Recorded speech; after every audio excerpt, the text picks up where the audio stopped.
Hello, everyone, and welcome to Campaigns and Conquest. I'm Magenta, your co host, and we're joined tonight by Storm, your host.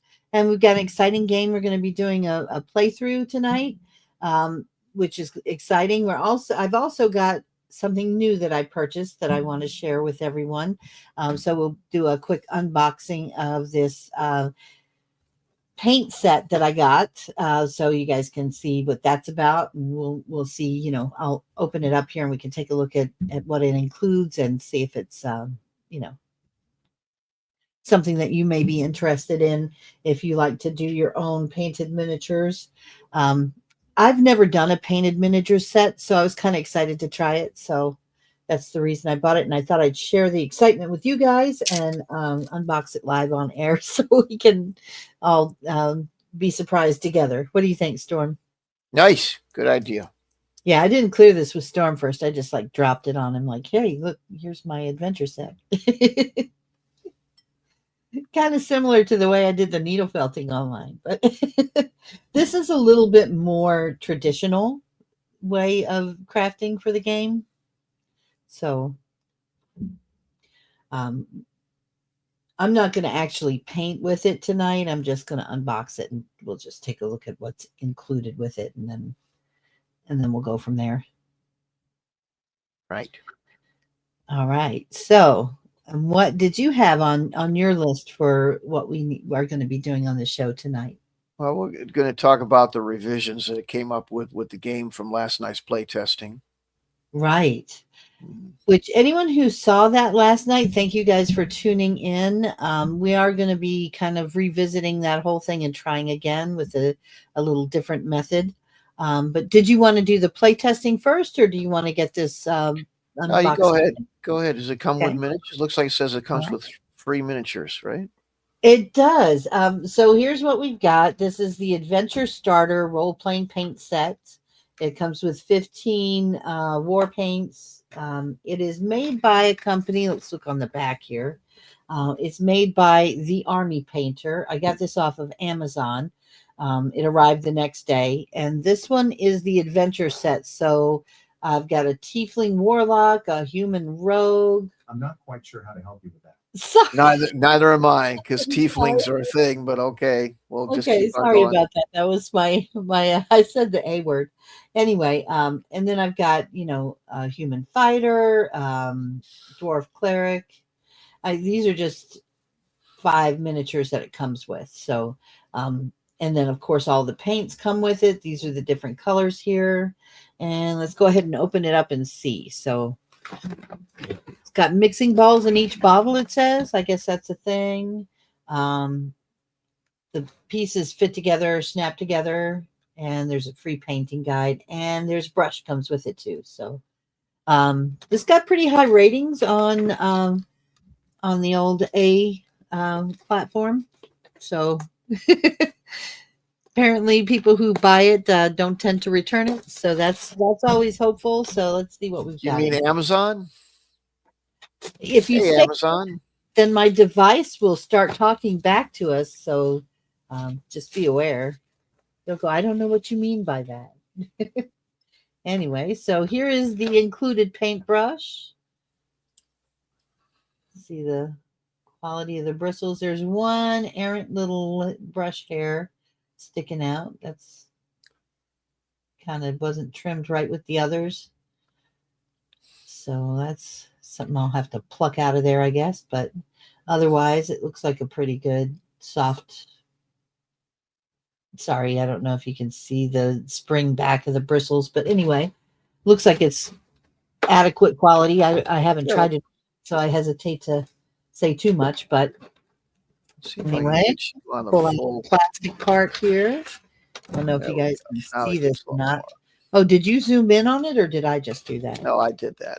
I'm trying to Oh, make it bigger for people here. what do you want to zoom in on? What particular part? Was there I'm just something? trying to get your frame bigger than mine so people can just see you. Oh, I see. Okay.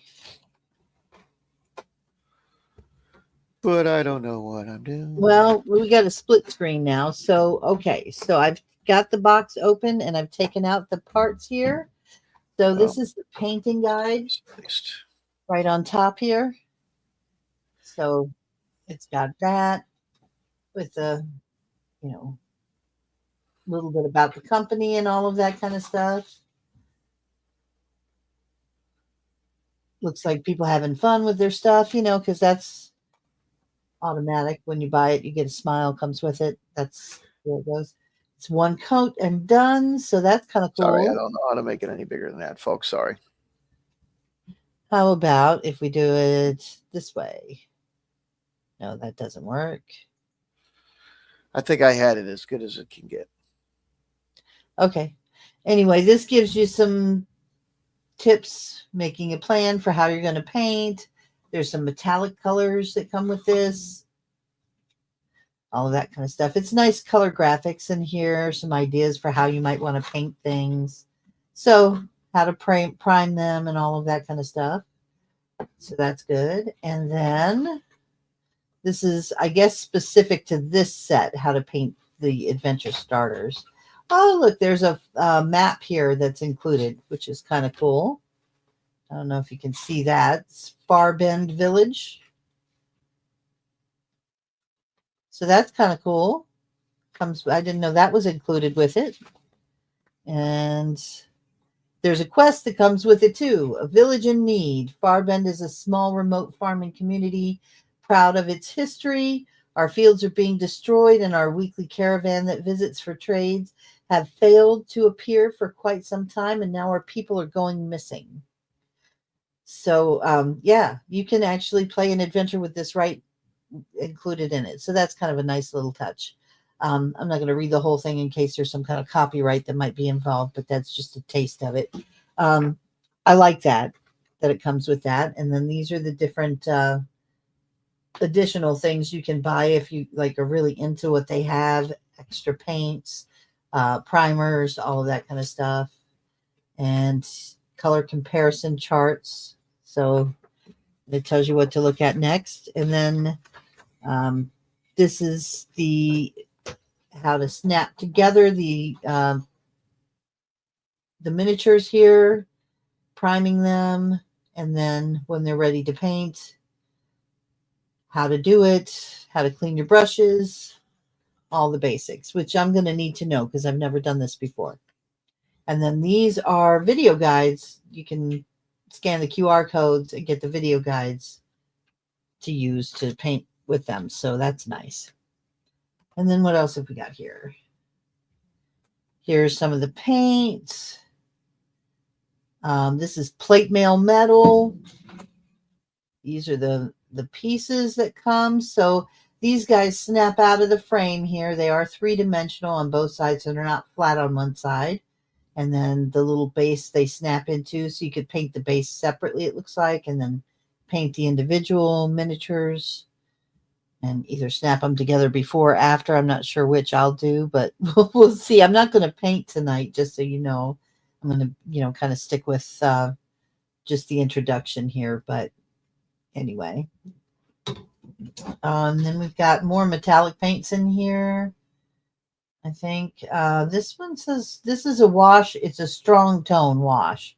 So I guess the wash you use is going to determine how vibrant your stuff is. And look, it comes with fresh blood. I wasn't expecting that. So in case my guys get hit, or I want them to look like they just came out of a battle.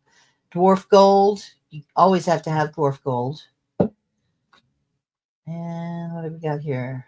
This is brush on primer. So that would be the first thing you start with, I'm assuming.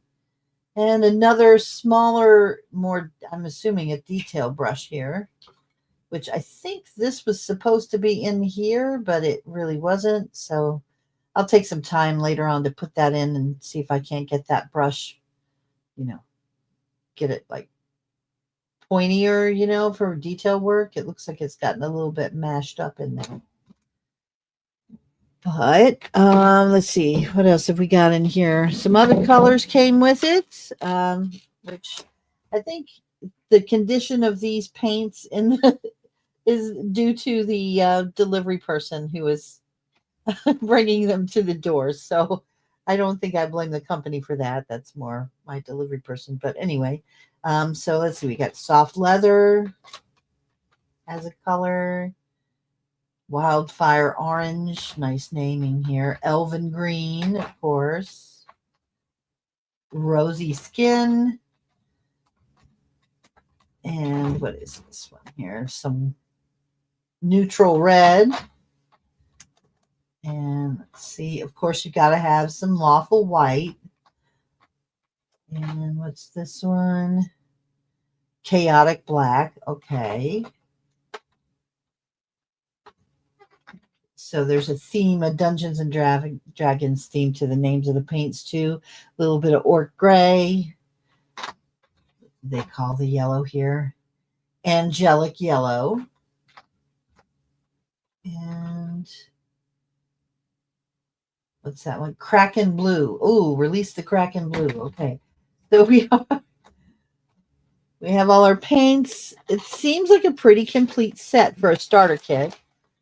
So I'm going to give it a try. I might do some painting actually on the show.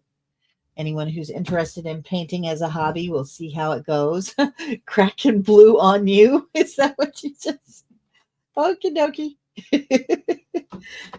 But yeah, so let me know what you think if this is something that you guys would be interested in buying. I don't know if we can get a real good close up of these different characters here.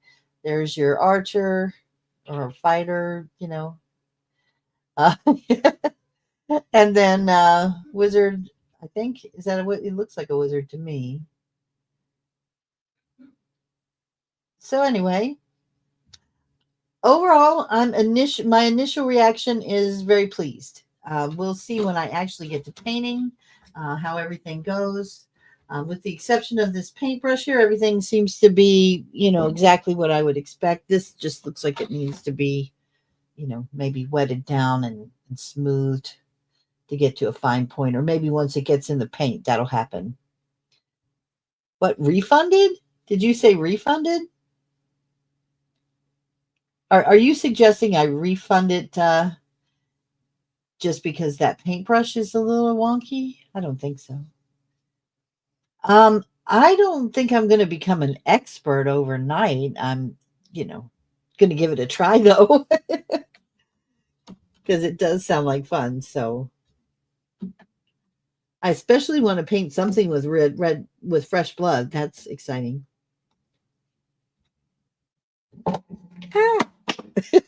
I'm dropping it already. That was me. All right. So that's our unboxing of the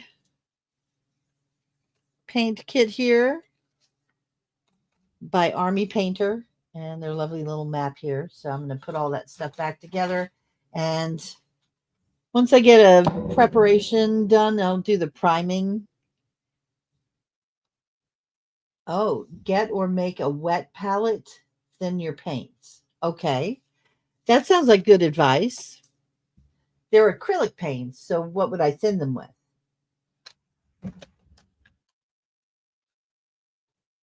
And Storm is asking how you snap them together. Well, you snap them out. So these have little, I don't know if you can see that little hole right there. They snap into the base. Otherwise, I mean, they don't have to be built. They're like a solid piece. They're front and back. You just snap them out of the thing. Okay. Oh God, Storm, you're crazy. Anyway, yeah, I'm not going to snap them all in together because I'm going to save that for when I'm actually. What I think I'll do is on my own time, I'll do the primer and then get them painted with the primer, let them dry, and then we can, do a little bit of the actual painting. We'll see how that goes. So, but anyway, it wasn't extremely expensive. Wasn't cheap either, though. I think it was $42 is what I paid for this. So, being a starter kit, I thought that was a better place to go, even though, honestly, I think I could have got a much better. Storm's like, what? Why did you spend that much? But yeah, It is a robbery. Okay. I don't know. I think it's a good place to start. It comes with a lot of the paints. I mean, I could probably maybe before we do the next installment of this. Um, oh, thank you, Michael. Maybe before we do the next installment of this, I'll take a look at what it would cost to have bought these things individually.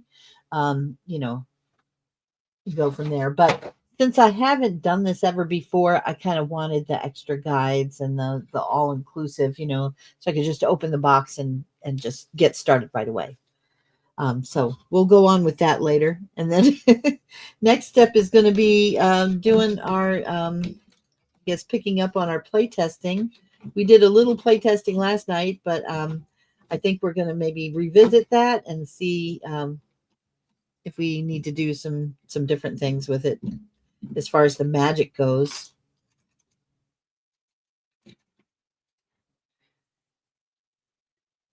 Oh yeah, I do need a scanner so that I can put my minis in the tabletop simulator. Need a 3D scanner. That would be awesome. I'd love to have one of those actually, just because I just always thought that would be cool. So I'm going to put everything back in the box so I don't lose everything, but they have other combo sets too. I should mention this one was the Adventure Starter Kit that has all your heroes, but they also have monsters. They had one that was like terrain and other kinds of, things like that. But I think there was one that was just dragons too. I can't remember now, but I'm sure if you looked them up on I bet if you looked them up you would find, more options on the store. Sorry.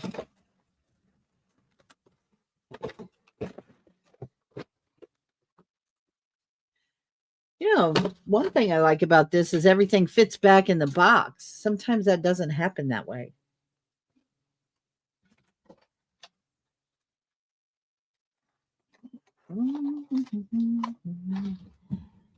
Thought I would do these two, and then I have another friend I thought might like to do some painting as a hobby that I thought I'd share one of them with at least.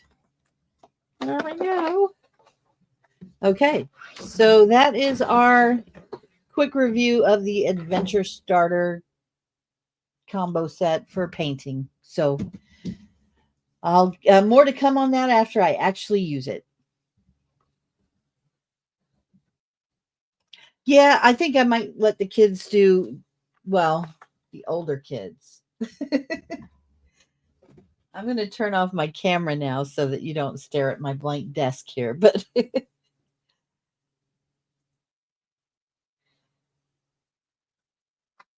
all right. Can you still hear me okay, Storm? Yeah. Okay, excellent. She'll give it to the kids. I won't give it all to the kids, but I will let my granddaughter paint. She loves to paint. And so I will give her one to paint.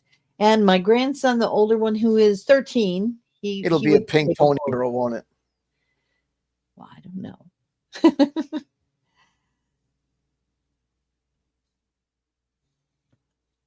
Ruckus. Oh, it's supposed to be ruckus, right? Autocorrect is so finicky. It ruined my reputation. Oh yeah, I know. We just let her go. I'll go take a nap. Let's just let her do it. Oh, thank you. I'm not going to do the whole show. I'm not ready for that. And I don't have the kind of money to be buying new things every time to do unboxings on the show, just so y'all know. That's not Get gonna the people to send us the stuff so that we'll get the Well, setup. some places will let you do they will do that. They will sponsor you or they will send you, stuff to do reviews on. So I would not be opposed to that. Yeah. It'll be I'll get us banned in the chat with the. Mhm. Yep. Yeah, Yep. no napping for me. I'm wide awake.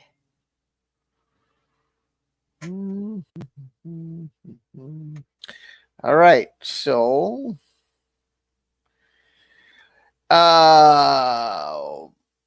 anybody want to watch us play or not so much? Yeah, I'd like to do. I'd like to give it another shot.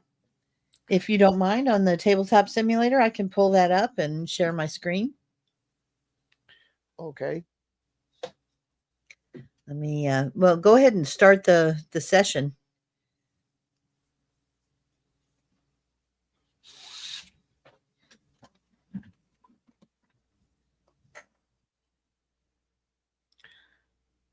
I think maybe we can, rather than go backwards. Oh, Michael says he does, but right after a smoke. Be right back. Okay. Oh, I gave that up. I used to smoke too much. Not anymore. But it's amazing. I didn't think I'd be able to quit smoking until, when they put you in the hospital for 5 days because you can't breathe, that can really kind of change how you view that. So it was a lot easier to quit after that. You doing your setup over there, Storm? Uh-huh. Awesome.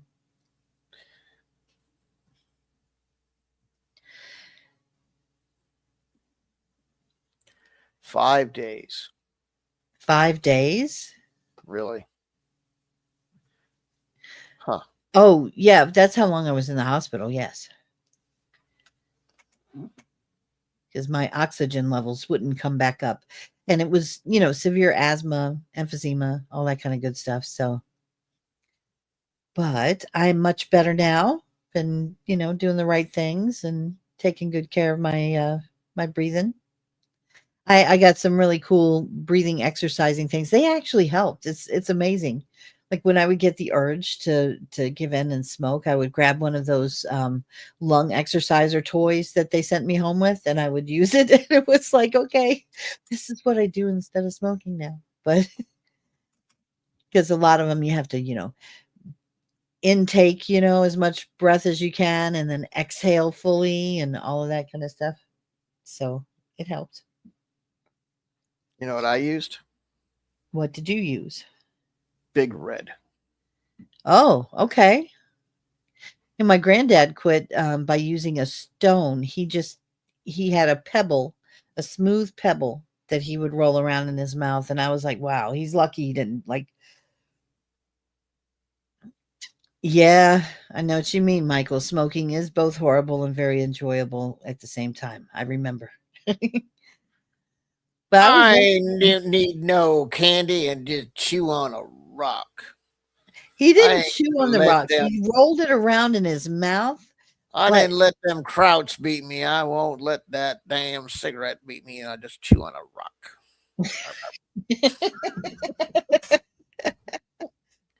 but he would just put the rock in his mouth until he lost the urge to smoke. So that's where that was. But Big Red costs too damn much. Big Red Chew on is a rock. good. That actually is the best gum, I think. Yep. I like the cinnamon flavor better than the mint, definitely. I asked him, I said, Werner, why are you watching all this stuff? He was watching, he was in the war and he's watching all this war Oh, shit. my granddad, yes. I said, Werner, why are you watching all this? You think it'd be the last thing you want to watch? Want to know what all the other boys were going through while I was going through that shit. That's all I said. Wouldn't say nothing more. That was like the longest sentence the man said to me. But go on in, sit down, watch. He would do that, but he just spaced his words out. Not much in the way of speaking, but that's what he said. Then one time he was watching something with me, and he just some horrible shit. War is horrible shit. That was it. Just that minor color commentary out of 2 hours of watching documentaries on combat. That war, some horrible shit. That's all he said. Okay. Not wrong. I got to meet her grandpa. I went down to visit, met her grandpa. So I mean, just saying. But he's kind of a tough old bastard, so I expect him to I just chewed on a rock. I ain't chewed no dough. That's for sissies. Give me that rock. Anyway, Well, sorry. when it was time for him to quit, but he got lung cancer before he decided to quit. So he was less talkative after that. I imagine that might By have the some time you met him. Yeah, that may have been take why. something out of it. Yeah, because if you had been around when he had better breathing capacity, I think you would have gotten more of an earful. But yeah, he did say many times, and he used to watch those. I remember every like Thanksgiving and stuff. He would put on the History Channel back when the History Channel had history on it. Remember that?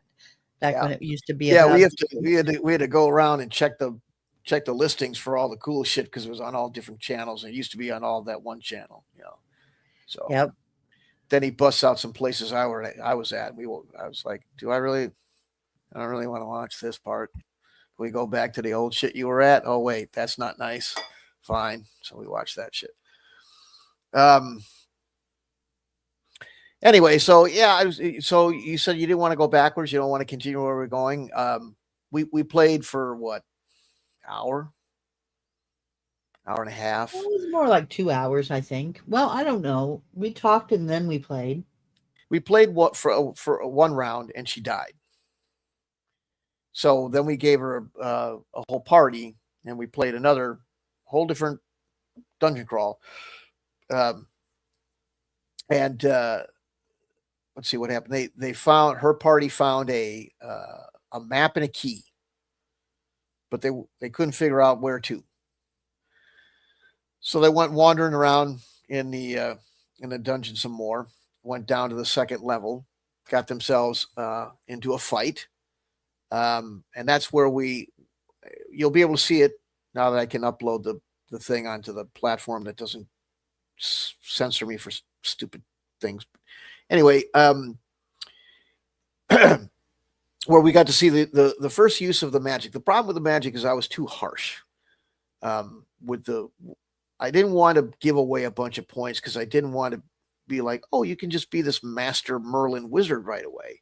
But I think I erred on too far on the side of caution, and it left the wizard virtually non-wizardy.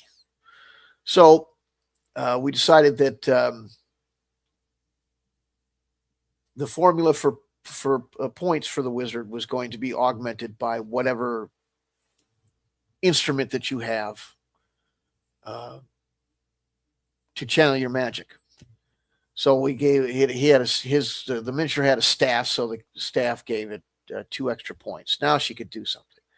So what she decided to do with the magic, this is how this works with the magic. It's there's a point for or points deducted for the range of the spell.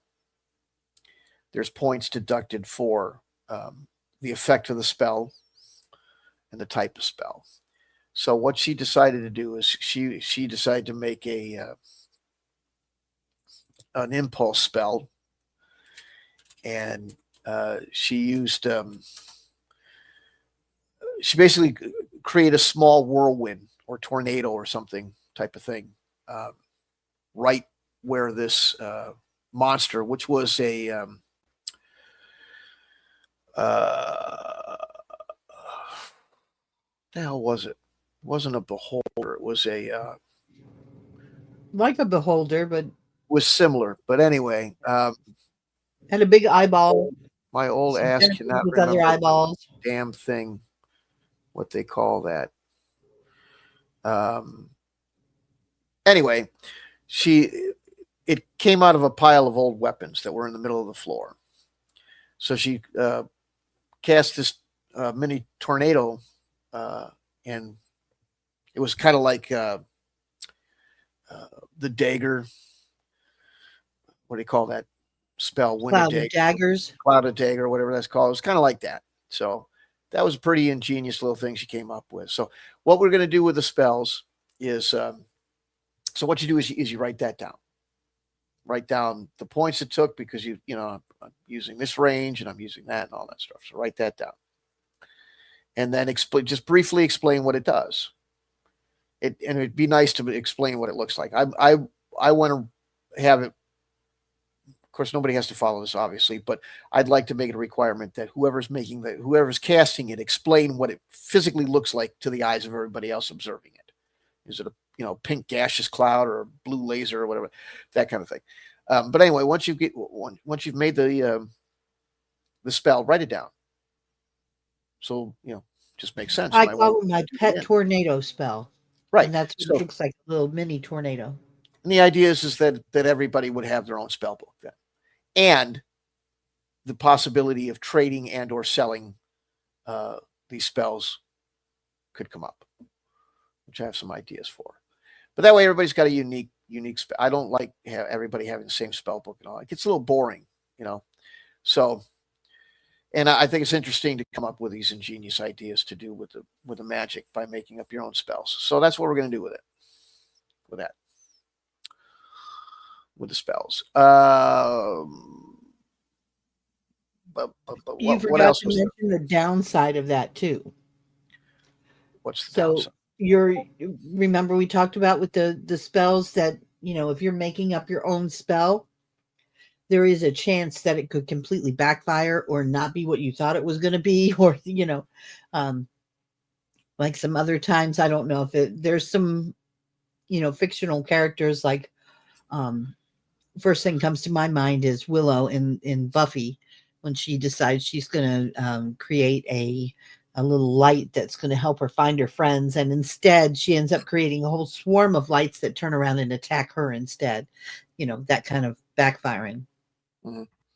So the other, that's good. Yeah, we'll look into making that as well. So that was another addition idea she came up with. The CRT. I like the CRT. The CRT lets you, that's combat resolution table for all yous that haven't, were like born after 1985 or whatever the fuck. But it makes things so that all you have to do is compare two numbers. But I try not to let it bother me, but when it's so prolific, the old, that's old. That's not going to work right. That's archaic. It's complex. It will take forever to do and all that stuff. So I find, fine, I'll show you. So I took the CRT and I changed it. So now you can see that while the CRT may be old and archaic and grumpy and bitchy, it's actually faster than the modern variant. But you've got the modern variant. So we changed up the combat resolution just a little bit. So we'll try that this time. So anyway, so I can't think of anything else. Everything else seemed to be okay, right? Yeah, I enjoyed it actually. Okay. So after they killed, I cannot remember the name of that damn thing that they were fighting. I remember that I didn't ask it. I didn't check to see if it was really a monster or an enemy. I just went ahead and assumed it was. And then it occurred to me afterwards, maybe it wasn't. But now I'm thinking it probably was. I mean, what was it doing hanging around in a pile of rusty old swords? It probably killed everyone who had those weapons. So I probably made the right choice. Right.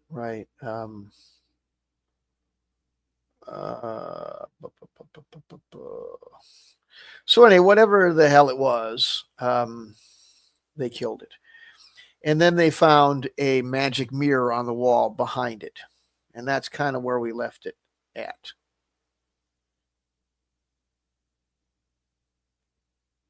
Still there? Yes, sorry, I'm here. Not like we disconnected. Okay. So that's where we left it. Whatever you think there. Anybody? Bueller. She must be eating something. Sorry about that. I am actually. uh, but I was waiting for your invite so I can go into tabletop and Oh, we I'm so can. sorry. No, I wonder. I was like, why is this stalling out? And that's why, because I'm not hitting all the right buttons.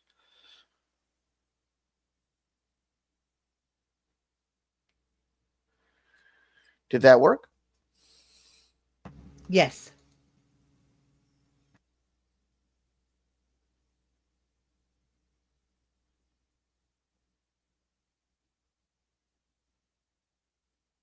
Just waiting on it to load up. Right.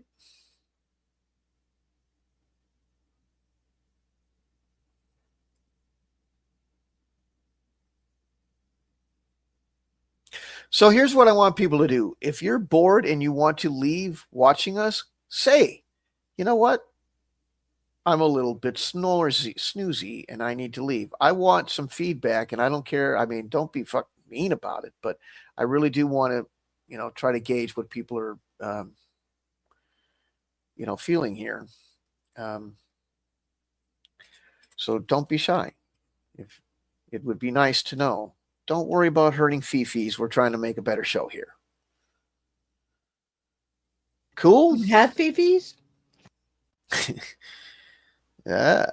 Um, but yeah, just hook it up before you split. Be like, you know what, man, I'm gonna go watch a better show, and then tell me what that show is, so I can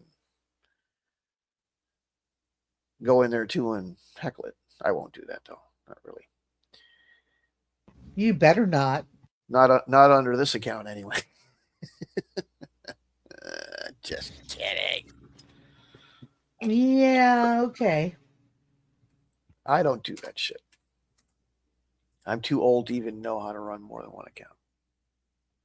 The name of the thing that we were fighting was a spectator, which is hilarious because it was anything but uh, a. I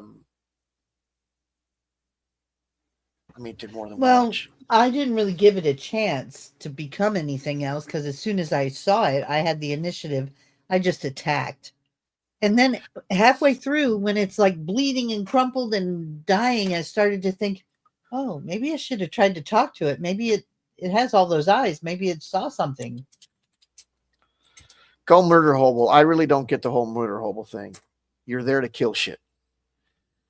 If it was something you didn't want to kill, it was something that shouldn't be killed, it wouldn't be hiding out in a dank and dirty, nasty place like that, right? You got TTS, Michael? That was my assumption. Yeah, I just pick a color for me. Okay. Mauve.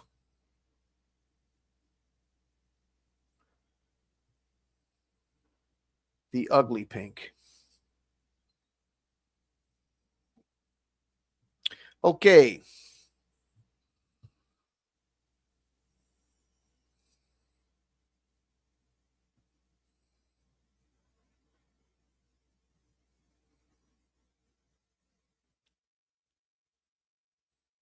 Two things I hate: old people hate and tabletop simulator hate.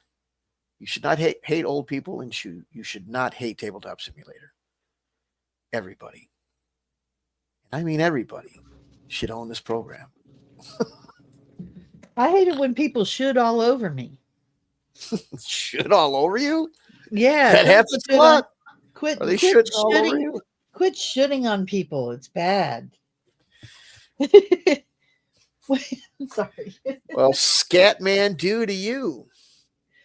No, I said We're gonna get should. banned yet. We're gonna get banned again.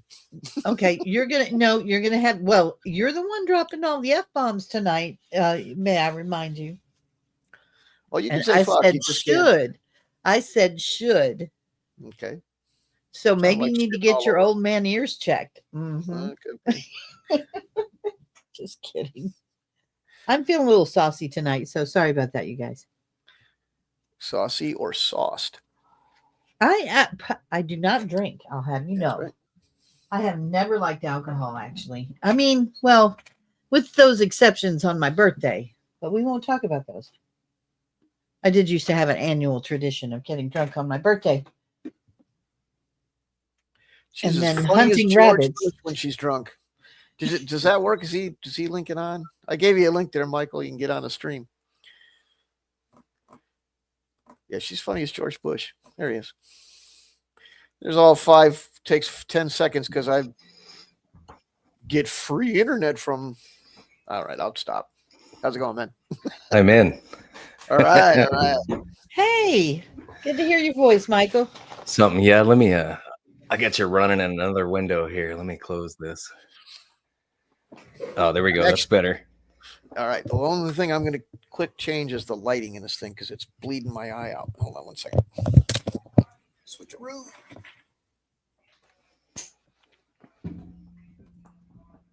Oh, that's better. That's better. I felt like I was being interrogated or something. That lamp is bright as hell. Okay. All righty. Let's get you. Okay. Well, we've got, let's see. What one can we give you? Which one you want? Fighter? What class you want to play? Oh, let's just do the fighter. Something easy. All right. All right. We gave them very classy and highly sophisticated names. I believe his name is Biter. Biter the fighter. I like it. Yes. I came up with that all by myself. That's some ingenious shit. So we're basically what you're looking at is with this very detailed terrain we got here is that on this side of the room there is a fireplace, and above the fireplace is a window. Now the wizard, who also has a really pithy little name, Jeter, as in D Jeter, is he's determined that it's a porthole, a dimensional door of some sort. And that's where we left it off. Nobody had made the decision to go through it yet or not. I was about to when we signed off last night.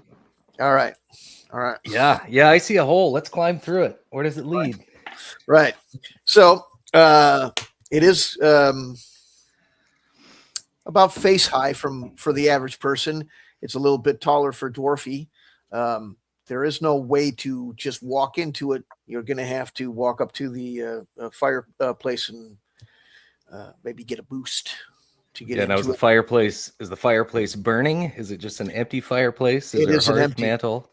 It's a hearth, but it is not burning. It looks like it hasn't been used in a long time. It's quite dirty though. Yeah. Hey, dwarf, what if we give you a boost and you put your head in there? He's kind of Leroy Jenkins, according to Magenta. So yeah, and I can't remember what we named him, so I'm gonna go with Leroy. And it was we'll run equally with stupid. I'm sure we weren't really yeah. we weren't really getting down onto that. We just call Bob because we're so ingenious. We called him fucking Bob. All right, now we're gonna call him Leroy because that's so much better. But anyway, all right. So go ahead and give him a leap up there. Now, yeah, he's down for anything. He thinks he can do anything because he comes from a royal line, and I like his cummerbund. He's got like a cummerbund. It's like an armored girdle he's got going on right there like that. Yeah. It's a beer belly.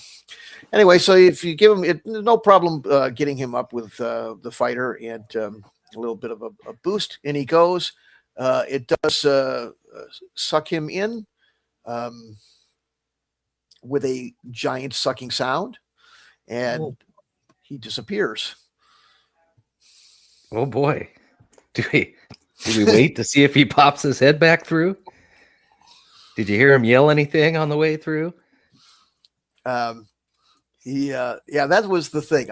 It was a what was it called? A spectator. That was what we killed, or they killed spectator. So no, he doesn't. You don't hear anything. Just a giant sucking sound. And he's gone. So. Now, is there anything else in the room we can use as a stool to try to, or are we able to just climb up the hearth ourselves and try to poke our heads through? Well, you can give it a good. It takes a little bit of effort, but you should be able to get up there onto the. There's kind of a mantle, and kind of use that to pull yourself up and stick your head into it. It's a vanity mirror it's not a full-size body mirror. It's just maybe 2.5 feet by 1 foot. So All right, I'll look at Jeter and be like, "Well, here goes nothing," and I'll stick my head in the hole. All righty. So you go absolutely linear. It's very Millennium Falcon hitting the thrusters type of thing. You land hard, do a little bit of a barrel roll, and you see Leroy sitting there with his axe, kind of shaking it off. He's not damaged, a little dirty, maybe a bruise or two from hitting the ground. But you're in a forested area. There's a little bit of a kind of an opening that you're in, and it looks like the aperture that you came out of is significantly larger than the one you stuck your head in. It's maybe about 6 feet in circumference. Otherwise, it looks about the same. Yeah, okay. It looks the same. It looks stable. It's not shrinking or disappearing on me. Nope. So I'll ask the dwarf, "Hey, have you seen anything since you've been here? Do you know what's going on? Do you know where we are?" He doesn't indicate that he's aware of anything. He says that it was a hard landing, and he's just been kind of catching his breath. Amazing how much wind it took out of him to go through whatever that was. So on my side, can I hear anything from their conversation, or they just appear to have disappeared? They just appear to have disappeared. That's always exciting. Well, so the wizard decides that he is going to go through. Okay. All righty. He it's effort, but doable. So he kind of fumbles around with it, getting his legs up onto the thing, and doing a pull up isn't exactly something he's real good at, but he finally does get in there. And again, sucking sound on the other side. He comes rolling out at some considerable velocity. Oofs and ouches are heard, and he is okay though. He gets up, dusts himself off, and looks around. And being the arrogant wizard that he is, he says, "I highly suggest that we all move about 4 feet away from the entrance, because the other members will be coming through." Mm-hmm. Good call. I'll move away to a safe distance. I'll kind of keep an eye out around the area too. Make sure, scout a little bit. I'll be watching the portal, but I'll kind of be watching the tree line, making sure nothing's creeping up on us. Okay. So I'm going to move you back to that. I'm assuming you can't move here, right? You're not in tabletop? No, I'm not in tabletop. So let me know when I get you in the right spot. All right. Well, the other two climb. I'm presuming you're climbing through, and yes, so everybody is climbing through. Matt, because again with the original names, but so looking around at the tree line, scouting for danger, and what was that? He fell over. That was yeah. That's your sound effect. That was our brave thief squealing as he fell through. Okay. Well, you look around and looking for danger. You notice in the tree line to your right, you're pretty much surrounded by trees, but in the tree line to your right, there is a very bright, almost blinding light emanating from it. It is sunny out, but you get this beam of light that just crosses your vision and is almost painful, just for a split second, coming from that area. So the wizard pulls out the map that we found that he's been carrying, and I want to check this terrain against that map and see if anything looks familiar. The thief was carrying it just to keep. No, he gave it to the wizard and had the wizard check it. Oh, okay. I don't remember that part, but I remember everything, so that's cool. All right. Well, anyway, sure. He's looking for. Well, go ahead and write. So here's what we do with checks of these sorts. So there's a 2d6, and real simple. The higher the number, the harder. Like if it's really hard to do, the number is very high. You have a character that has a bonus in certain attributes when it's created. For example, the wizard has a intelligence, a +3 on the intelligence. So when you do the check, you add 3 to the 2d6. So So my go ahead. result was 4, not the best roll, but we add 3 to it. I got a 7. Okay, so he's looking at it. He's concentrating. He's not indicating anything like disappointment or derision or frustration, but he's also not telling you anything about where you're at. He's just looking at it very with a lot of concentration. So if you were to guess, he doesn't know where the hell he is either. He's just not admitting it. So, That's to be expected. okay. So, all righty. There is a trail off to the right. It's small, but it is visible. It looks like some sort of game trail and look very, very well used or very wide. But Now, is that in the same direction as this bright light that we noticed? It is. Same general direction. Well, Jeter, I see a trail over there, but that's where that bright light was. Are we safe, do you think, to go and explore? Should we look around here more? What should we do? You're the wizard. I suggest that we proceed with caution, and make sure you hold Leroy back because he won't. Okay, will do. Put the dwarf on a leash. All right. Okay. Always leash your Leroys. What's the marching order when you go down this trail? Yeah, I'm the fighter. I'll go ahead and go first. I'll have my Okay. sword ready and kind of take the lead, cautiously move forward. Okay. Taking a few steps, there is another glint out of the corner of your right eye, but it's very brief. When you look in that direction, you do notice something that looks slightly humanoid, and possibly gold. It doesn't look like looks like a statue or something. I'll say, stop. Did you guys see that over there? I saw something gold glimmering. It looks, I don't know if it's a creature or a statue. I think we should go and investigate. Matt perks up and says, "I'll go first." Right. I Okay. that thief. So Matt moving up with enthusiasm towards it, I guess. It is a statue. It's a statue of a male. It's got a toga, and it's got a looks like it's doing the disco. It's got one hand up with a finger pointing up. The other hand is in the little teapot on his folded. So who knows what he's pointing at? If anything, maybe he's just saying, "I have a point," but that's the gesture that he's in when you see it. Other than that, you don't recognize the person or anything like that. Doesn't look at anything famous. There's no inscriptions on the base of the thing. The base is made out of marble. So, and it's circular. I'm going to kind of go to his teapot elbow and try to sight up across his body and up his arm and see if I can see anything in particular he may be pointing at. Good idea.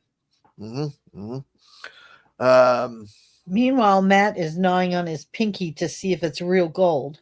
Checking for the. Okay. Yep. It is. It does appear to be real gold. And no, there isn't anything distinctive that it appears to be pointing at that you can see. There's a fairly overgrown forest. Some of the trees are pretty high, 30, 40 feet, if not more. But you can't see anything in those trees, just branches and such. Hey, Matt, do you want to feel around the statue and see if there's any joints or levers or hidden latches or anything like that? Yeah. Sure. All righty. Let's see. Let's do a inspection of it, see what we can find. And I'm going to be looking for traps or any kind of mechanisms. Yeah, jump Right. up and hang from his finger and see if his arm rotates down or something. Right. Add 1 to your Dex has got a 1 for your thief. So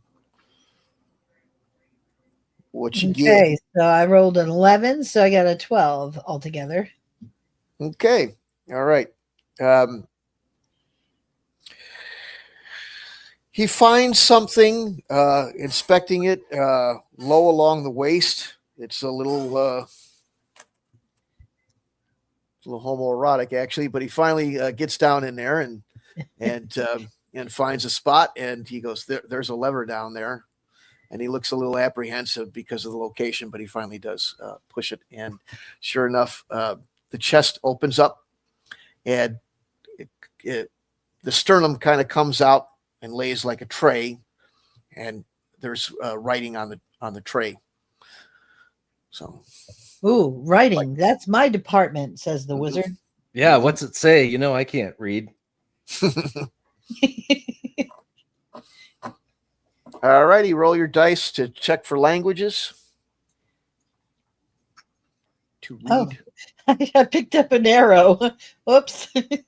Yeah, so are most all the checks like a 2d6, roll Yeah. high or roll low? Yeah. Mm-hmm. Mm-hmm. I rolled a 4. Again, he appears to be studying it with concentration, but not giving you any information, which appears to be, I don't want to tell you that I don't know how to read it. Wow. Based on his personality. So, yeah. No dice. It's unfortunate. No, there was dice. There was It's dice. just not good dice. Bad dice. Bad dice. So, Well, is there anybody else that can take a crack at it? Anybody recognize this? Yeah, I don't know backstory wise if any could the can we did the wizard at least recognize what language it is? no, he doesn't recognize the language at all. Seemingly, he does. He's not. I mean, he says eventually says, "I can't read it." Okay. Does the statue, does it look humanoid or does it look Yeah, elvish? it's a human male, Okay. definitely. And anatomically correct according to the lever, right? Yeah, right. We'll call him Yankee. Yeah. Hey, thief, maybe give it another yank. See if there's another compartment. Maybe he'll- Possible. Magenta pops up and says, "Well, maybe you just didn't yank it right. Let me try." It's all in the technique. So other than that, but if you want to play the stroke, or if you want to move on, or what do you? No, I think we should. Personally, my vote is that we follow the direction that the finger is pointing, even though we It's can't. pointing straight up. It's pointing straight up. Okay, well, Yeah. we can't really do that then.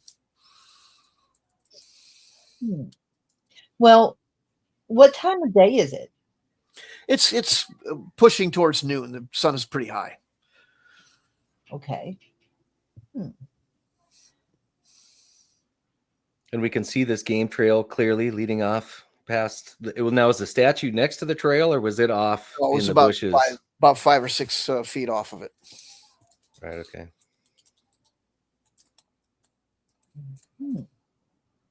And obviously, Magenta has taken the paper with, in case we can find somebody later that might be able to read it.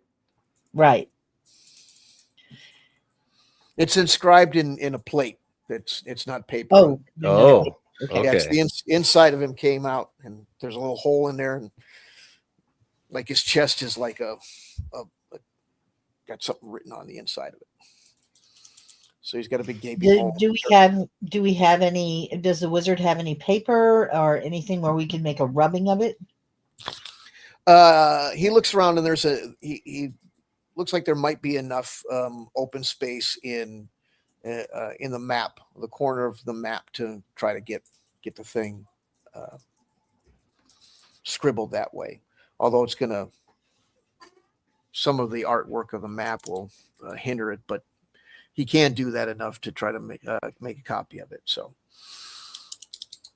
So we're just doing like a little bit of ash rubbing on the back side of the map so we can see what it is. yep, that old Like trick, touching right? rubbing. Yep, Okay. seen it on Get Smart 100 times. And okay, so you've got that. It works okay. It's not 100%, but you got the gist of it, and it's relatively legible. So Excellent. mhm. Okay. Well, Now, do I think- have Mhm. like inventory wise? What do we have on us? Do we have any coinage or anything like that? There's Do I have 150 copper pieces. Do I have something I can put like a single copper piece into where the paper is and maybe close the chest and pop it back open again and see if anything happens? Okay. Yep. All righty. Yeah. Give it a All yank, right. you know? You want me Yep, to do a roll? Double tug. No, you go ahead and seal it up. You want to use the coin as a bracer so it doesn't latch, shut, or anything like that. All right. Put that in there. You can hear, little hinges squeal as you close it. And then Matt gives Yankee the wanky and pulls it up, and it comes loose.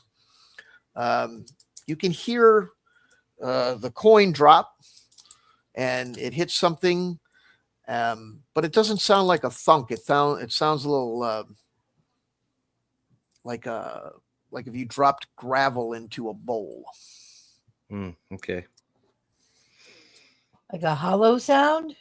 Not like not like hollow, like it hit something that was like you were expecting hollow and you didn't get it. You got kind of a sound of pebbles inside a bowl or something like that. Hmm. Now, how large is it? Is it big enough we can stuff the dwarf in there? The aperture is big enough to put your hand in there and maybe get a peek with a candle, though it'd be a little bit treacherous because the flame would be close to you. But it's a full sized human. It's to scale. It's about 6 foot. Right. Okay. Yeah. Well, I think this sounds like a perfect job for our thief to see what he can find sticking his hand in there. All right.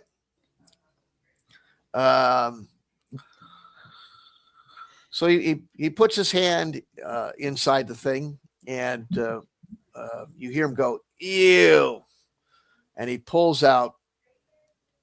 It's like a wet dirt, but it stinks and it's real slimy. Ew. So he does a little bit of this, and when he peels it out, he feels a coin, and he pulls out the coin. It's stinky. It's got some of that stuff on it, but it's a kind of a dark bronze, large coin with inscriptions on it. Do we have any water that we can rinse this stinky coin off with and maybe take a closer look? Yes. You don't. You guys didn't really. We didn't have you buy anything. We can just say you had to have somebody's got to have a flask. Give it here. I'll suck it clean. It'll be fine. Oh, It'll be fine. That's I've eaten worse. oh, hell yeah.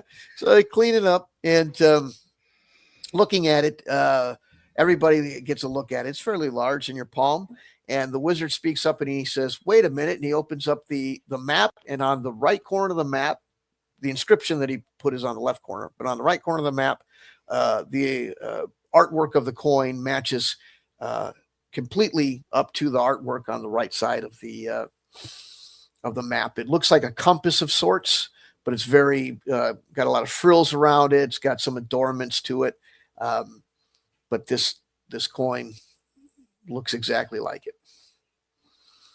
Ah, so is that the "You Are Here" mark that we have? That's right. This Yeah, must be you're our looking. current location. You're in the So now mall. we can- Now you got the dot. You got the dot like you're in the mall. Right, you are here. Excellent. So if we look at the map with that, what is in the direction of the path that we were looking at? Based on the compass, the trail is heading towards the west. Mhm. And are there any notations or anything that we can make out on the map that shows what would be in that direction? There is. It looks. If that really is you are here, then it looks to be you've got maybe, according to the scale of the map, about an hour's walk towards a major river.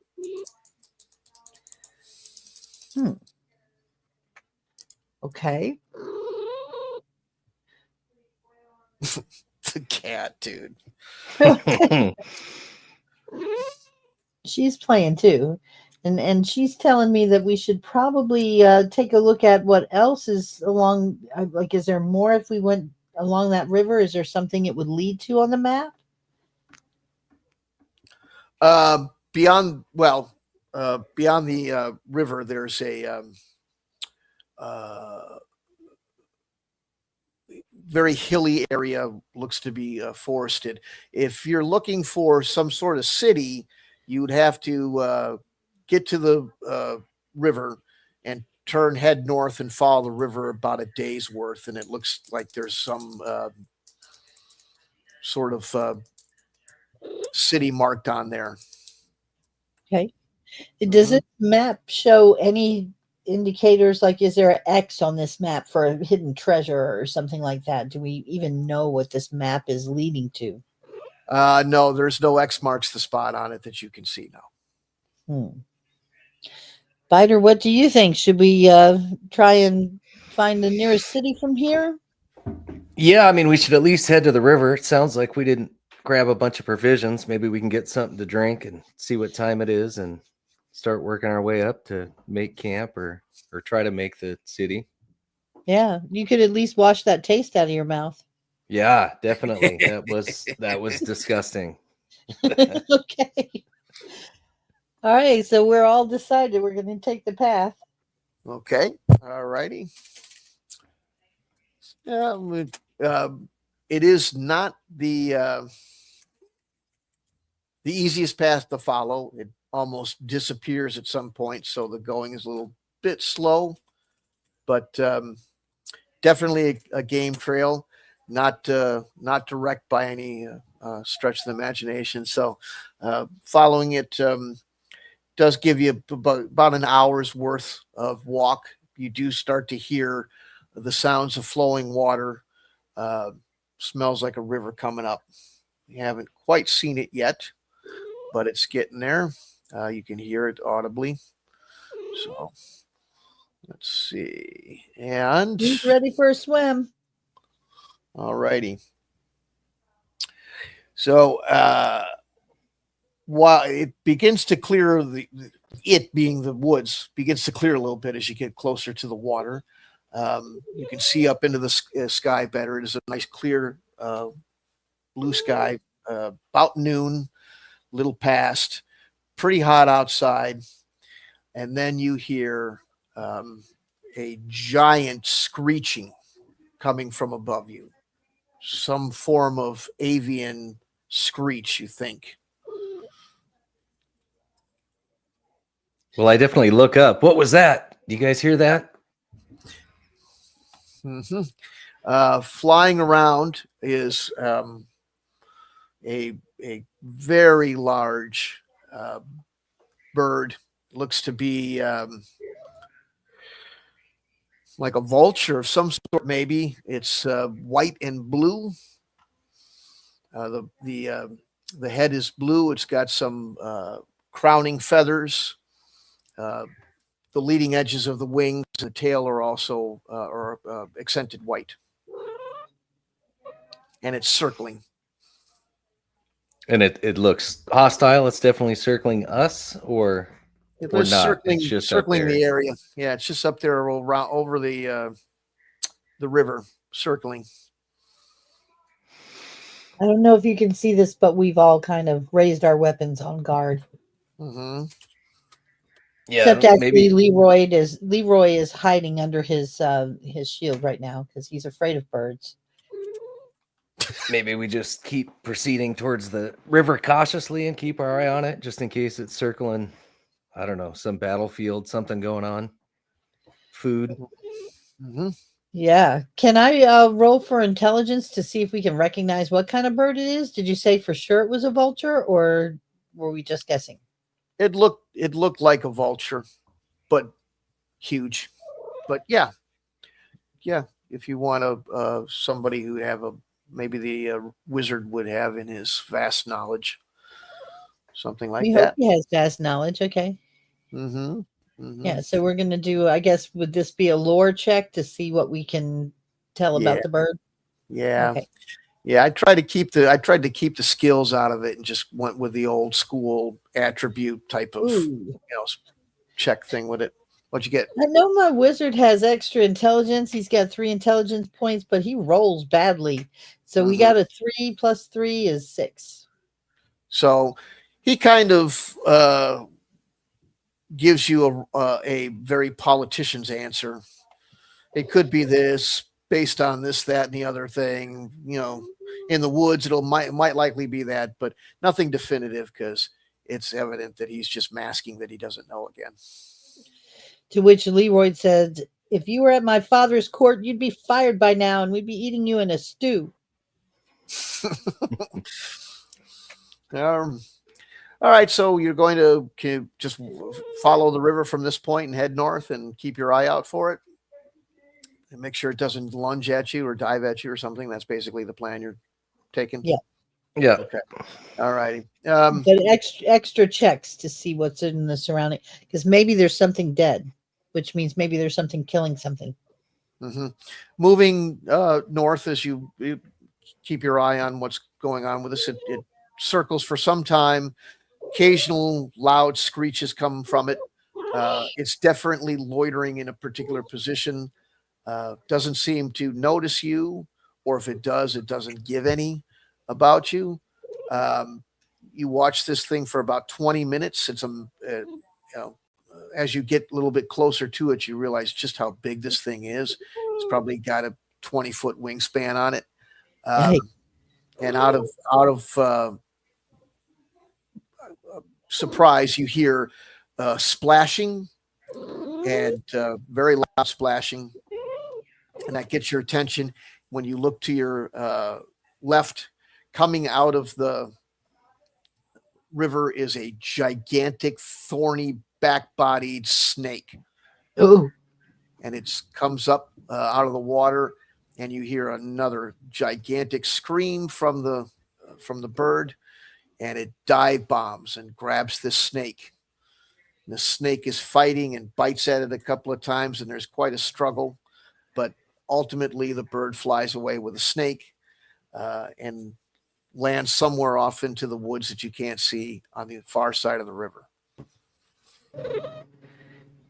oh, this is very good news, says the wizard. He's probably going to be eating that snake for quite a while. I think we should take advantage and move as quickly as far north as we can to get out of the range of this bird. Yeah, right. I'm with you, but we should definitely keep an eye on the river for snakes now. Yes. Nope. All righty. There's no problem there. For about 40 minutes, and according to the map, you should be seeing this this city or whatever is marked there. But so far, you don't see very much. The river does start to bend off towards the left a little bit, and there's some hills. The trail gets a little bit wider and looks like maybe a small minor road that's heading in towards the to the hilled area off to just kind of oblique left of your position. Well, should we trot up the road and see where it leads? Do we want to kind of stay off to the side and hide a little, or? Yeah, and then before we leave the river behind, I think we should make sure we fill up our water, our canteens. Yeah, water skins, all that. Yeah, definitely. Mhm. Carefully though.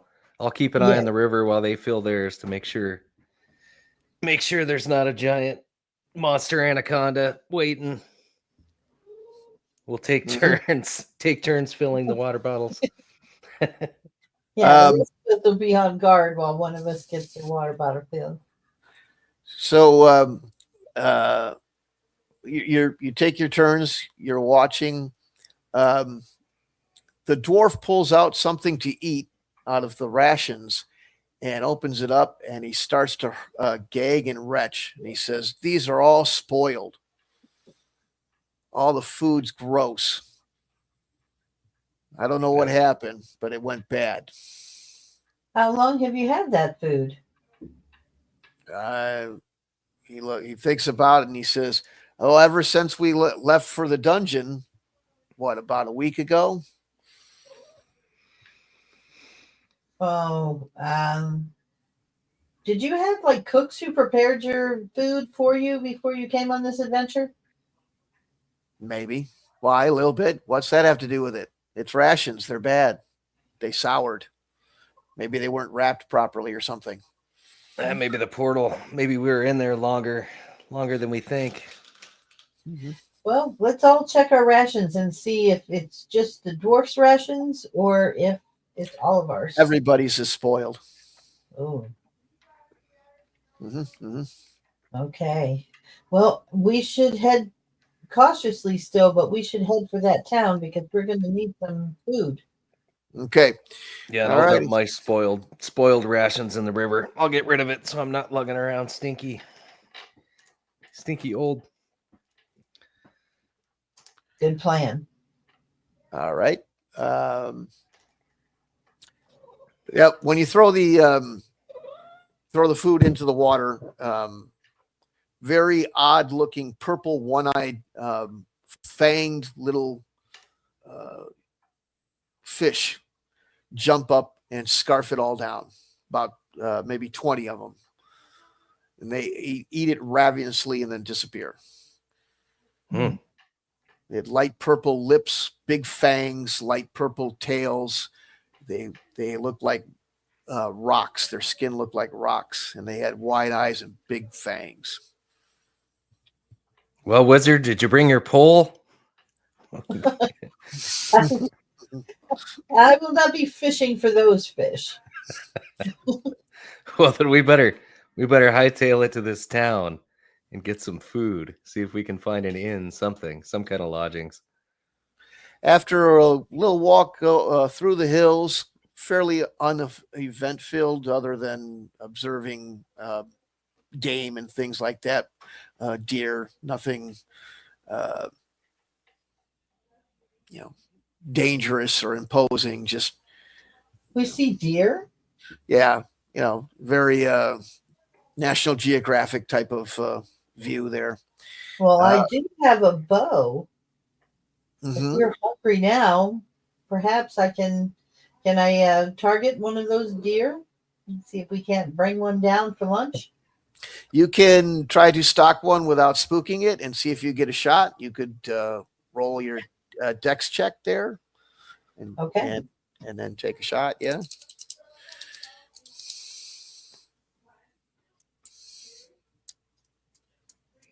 Eight.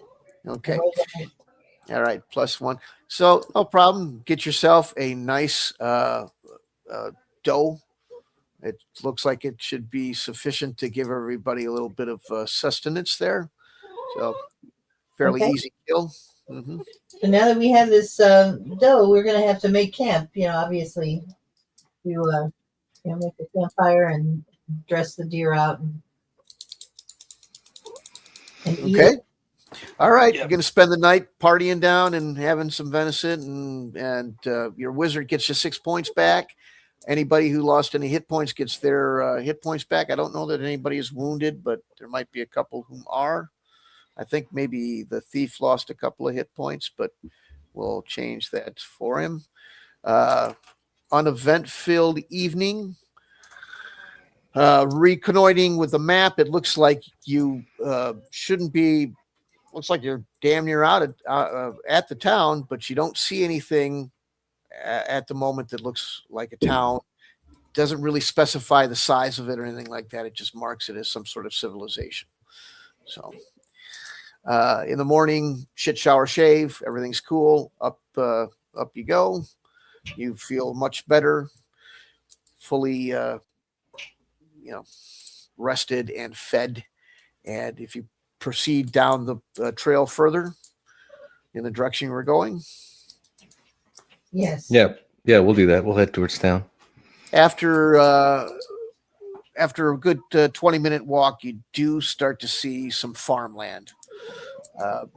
There's farm fields on either side. They look like maybe wheat, and there's 2 small buildings way off in the distance, maybe good 500-600 meters on either side of the trail, surrounded by more fields and pasture. Do we see any people that we can talk to or ask any questions, get any information from? You can't see, you see cows in the pasture, you see the wheat fields, you don't see anybody in them, and it's pretty far away to get any look at anybody in those buildings if they're inside, but nobody walking around or anything like that you could see. Guess we just continue on and see if it gets a little more towny, and if not, maybe go check out one of these houses. Mm-hmm. Yep, I agree. I think we should just keep going in the direction we were headed in, and unless we see someone, or see an opportunity to talk to someone. You start about 50 yards down the road, and it takes a sharp decline in altitude. You're looking over a small, like a not really a valley, but a pretty large pothole in the ground, maybe a mile or two. The village is in this sunken depression. There's a gatehouse. It's not very well built, but it's some attempt to be, a kind of defensive wall. There's a stream rolling through the village. There's a mill just outside of the protective wall. And the rest is just more of the same farm fields and pastures that you have seen. So gatehouse right in front of you, mill just oblique right of you. Everything else on the outside of this depression, like on the rim of it, is all farmland and pasture. So if we can see the gatehouse, do we see anyone manning the top of the gatehouse or in front of it that we can speak to? Nope, but there is there's a little building. There's nobody on top of it, but there is a small little guardhouse type of building inside. It's hard to tell, but you think you might have seen somebody moving around in there. What do you think, Biter? Should we approach? Yeah, we've got nothing to lose. Let's go up and see what's going on. All right. And they stop you about 50 yards away, and they ask you what your business is in the area. And they're far enough that they've got a, holler at you, but they are inside that house, and they are 2 of them, and they have crossbows. They look like town militia of some sort. Well, I'll yell out. We're just weary travelers, maybe looking for some accommodations and to buy some supplies. We mean you no harm. Mm-hmm. Mm-hmm. They say, well, we've been recently raided, so we're a little bit apprehensive. Maybe you can just work your way around us this time. Raided by whom, might I ask? Maybe we can help. A little bit of silence, and they say, well, it's been orcs, and they've done quite a bit of damage. Not usual thing around here. Something or some person must be driving them in this direction. So we're a little bit apprehensive. Maybe you catch us the next time. Yeah, what what kind of numbers are we talking, and which direction, so that we might avoid it or check it out for ourselves? He says, well, off into the wilderness on the far side rim, they've come down trails, infiltrated, as it were. It's very wooded in that area, and done some damage to the gate. They've come in and raided the inner portion of the city. They've taken money and material from the tailor, from individual houses, leather from the cobbler. They even ate some of the honey from the beekeeper. Ah, not the honey. Those bastards. They're going to need to pay for that. Right, right. Nobody steals our honey and lives. So that's right. there. He says, yeah, it's been a little bit of an odd, not usually what we expect to see out of orcs, what they're taking. One night they even raided the dyer and took a bunch of it. We just figured they thought it was alcohol. Sounds like they're up to something for somebody. So I'll turn to the wizard and thief and ask them, what they think. Should we check it out or avoid it? Have we looked at the map? Is there anything else around? If we avoid this place, is this kind of it? Is this our last chance? We don't have provisions, so we got a full belly. Should we make a deal with these people to deal with the problem, or does it look like there's somewhere we can skirt off to elsewhere? There isn't anything as far as civilization for quite some time in this area. If you go to the north, you eventually run into what looks to be some sort of fortress or castle. And way off on the other side of a range of mountains to the west, there's a large city. Everything else is, according to the map, hundreds of miles to the east of you. So the wizard approaches the men at the gate and says, your tale is very concerning. It's not usual behavior for orcs to be stealing clothes and shoes, and especially honey. It's not to their taste. Do you have a plan of dealing with these orcs, or were you just going to hunker down inside your walls and hope they go away?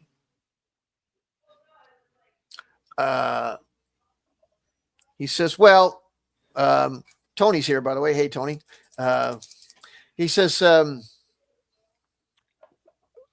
well, somebody must be driving them.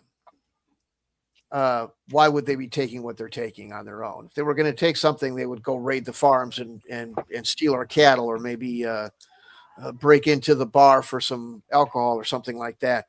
But stealing leather and cloth and dye, they're definitely being driven by somebody, and we don't know who. So, or they're planning to disguise themselves for other sinister purposes. Would you like some assistance in dealing with this orc problem? We are experienced adventurers and may be able to help. Well, they say, well, frankly, you don't look very experienced. And secondly, how do we not know that you're not behind this?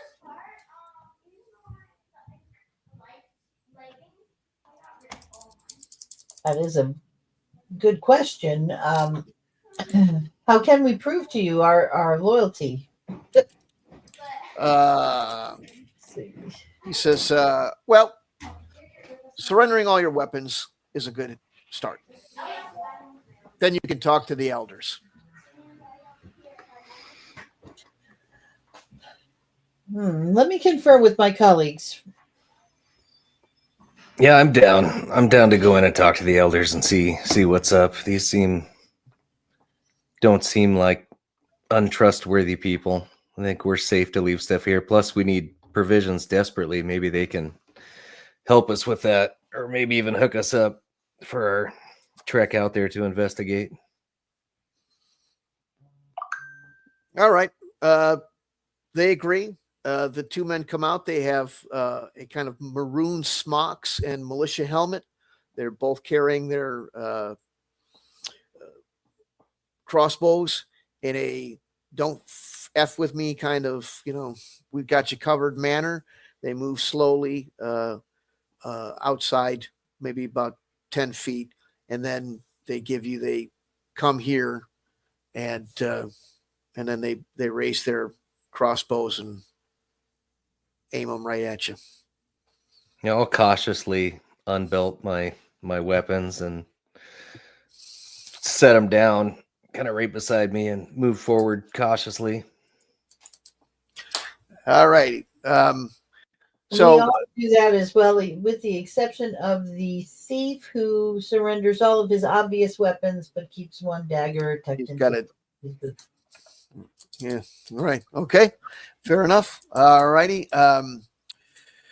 So when that's seen, you see one gesture to the other with his head, and he backs away slowly, crossbow still at the ready for a couple of steps, then turns around, opens up the door, and you hear a clanging like a dinner bell type of ding, ding, ding, ding, ding, ding, ding.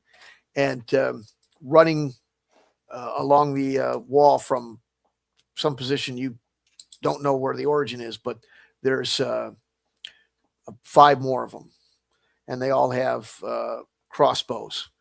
A 6th comes through the gate as it opens up. You hear the crunch of the wood and the straining of the rope as somebody is opening up the gate for you. So the two motion you through the gate. They watch you pass. Once they pass, they run out and they grab all your stuff and gather it up and carry it back to the gatehouse. They go inside and they place it somewhere inside the gatehouse.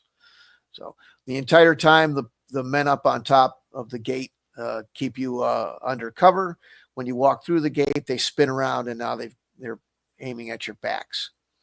When you enter the village, to your right is stables, and to your left is an inn. Clearly, the inn has some places for mounts. It's a 2-story building, and there's some merrymaking going on a porch on top of the roof of that facility. The stables on the other side look to be more commercial. There's quite a few horses and several men working on them. You can hear the clanking of a blacksmith as well, probably making shoes or some sort of such thing. There's a crossroads after you pass these 2 buildings, and it has a sign on the corner. The sign mentions council house or manor off to your right. And it also mentions jailhouse on a different path off to your right. And to your left, it mentions Honegger's Farm. And the breeze carries manure and the smell of husbandry animals in your direction. Directly ahead of you, there's a beautiful village type green area. There's some kids playing in it, a mother watching them. It's very well adorned with lush flowers and hedgerows and other very nicely groomed kind of like brush, like that shit you see in English magazines where they make all their hedgerows look pretty like people and stuff. It's got that. Oh, nice. So, and there's some Beautiful, nice little town here. So, now, are we still under guard? Are we being escorted to the elders? Nope.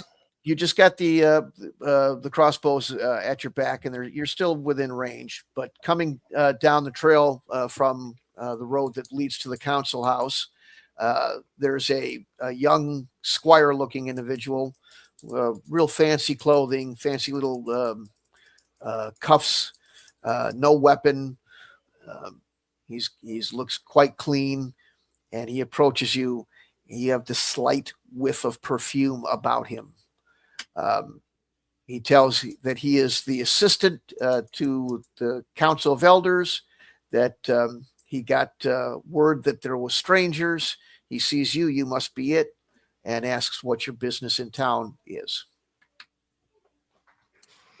Well, we heard you might be having trouble with some orcs, and we're in need of provisions and lodgings, and we know there's nothing else in the area. We thought maybe we could help you out, or at least go investigate.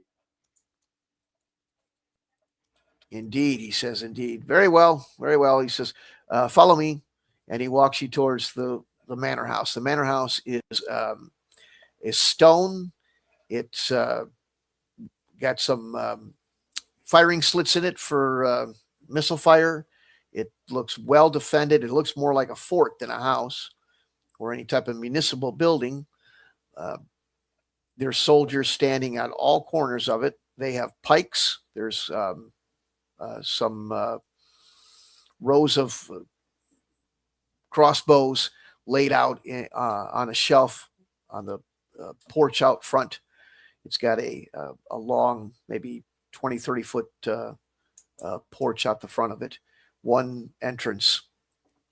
He walks you through the entrance, and sitting inside are there's an elf, there's a dwarf, there's a very elderly male. They're all dressed in maroon and gold, kind of like a dress almost. They all have a insignia of similar design to the bronze coin that you found. These are made out of gold, and they're very large, and they're a necklace that rests on everybody's breast. And there's also a female male and an older elf female. I'll kind of cover my mouth and whisper over to the wizard. Why don't you talk to these people? I don't trust dandies. I don't do well in these situations. All right. No, All right. no problem. I'll be happy to talk with them. So Okay. the wizard approaches and says, we have heard some very disturbing reports of strange orcish behavior in your area. How long has that been going on? They reply with, what are you going to do about it? What are you doing here? And how do we trust you? Especially you. And they point towards the wizard. You look like the kind that would be able to drive people around, drive these orcs around. They look pretty suspicious. I understand your concerns. We are traveling and found that our provisions have been spoiled and came to your village just seeking sustenance and a place to sleep. But after hearing of your predicament, I would be happy to offer my services to help keep the orcs from attacking your village. Have you had any attacks up until this point? Yeah, Risa, they come on a fairly frequent basis. We're running out of ammunition. We're running out of endurance from these. These are militia. They're being pressed, and every time they show up, more of them show up. Bigger, greater numbers. Think they mean to overrun us. Do you have any permanent defenses outside of the village designed to slow them down or trap any of them? All we've done is try to make the descent down the rim as treacherous as possible. We don't like to go out at night, and we're afraid to go too far past that defensive wall in fear that they'll come forth and try to thin our numbers outside of the defense of the wall. All right. Seems that you have quite a lot of armed militiamen still available. Are you doing regular patrols outside of the village? No, we don't want to go outside the walls. They might pick us off.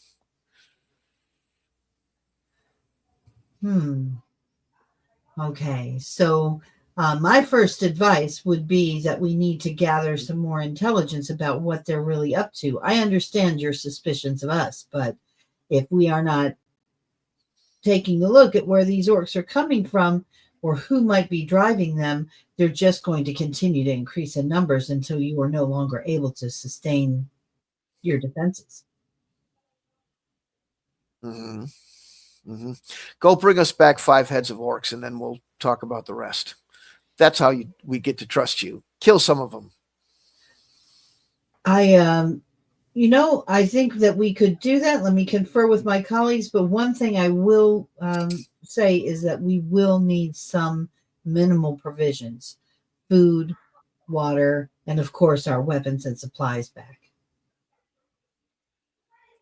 They not would be willing to trade for the necessities that we need. We aren't asking for any type of charity. We do have some copper coins, and we also have some venison steaks that we could trade with you for some, some provisions that will last and tide us through.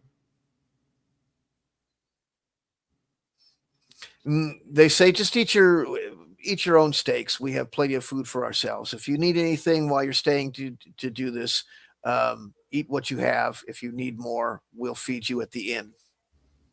As far as any provisions, if you come back with 5 heads, we'll talk about what to do next, and maybe we'll hire you from there. You'll be provisioned as part of your payment at that point.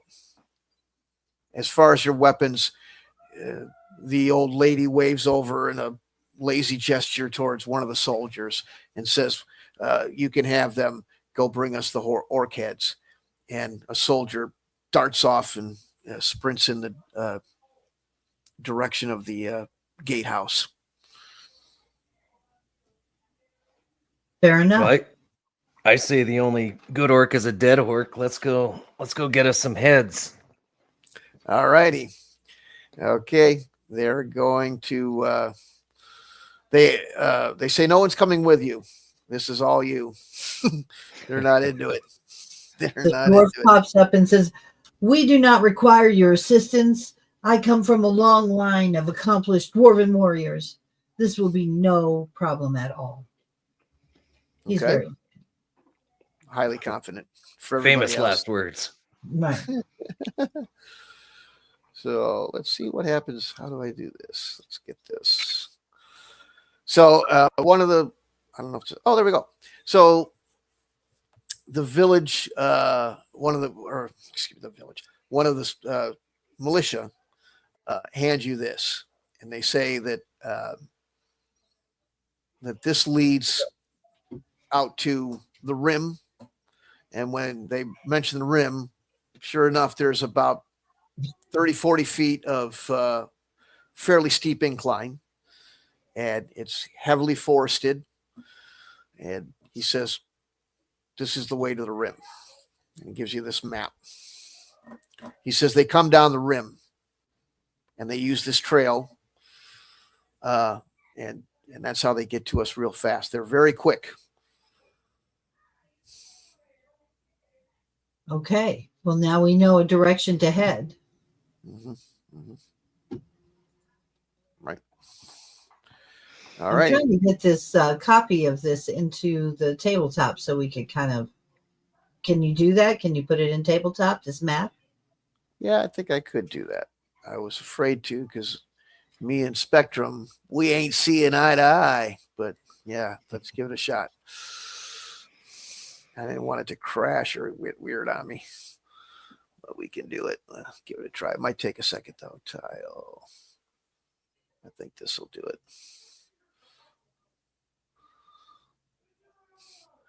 Oh, no, I clicked on my porn. What? That's not a map. Did you really? I was looking at the screen. Oh, God. Okay. Notice how I did not doubt that you had some. Oh, shit. Oh boy. It's my autographed Nina Hartley picture.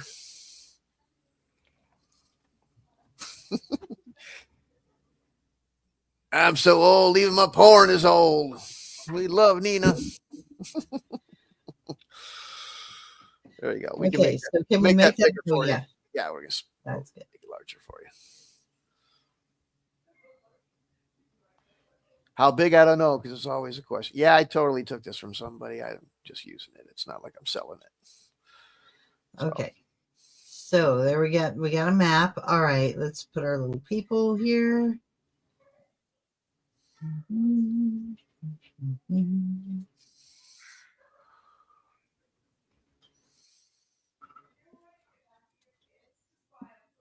let me just get it so it sits flat. There we go. Okay. All righty. Oh, you'll need some orcs. I will do the orcs.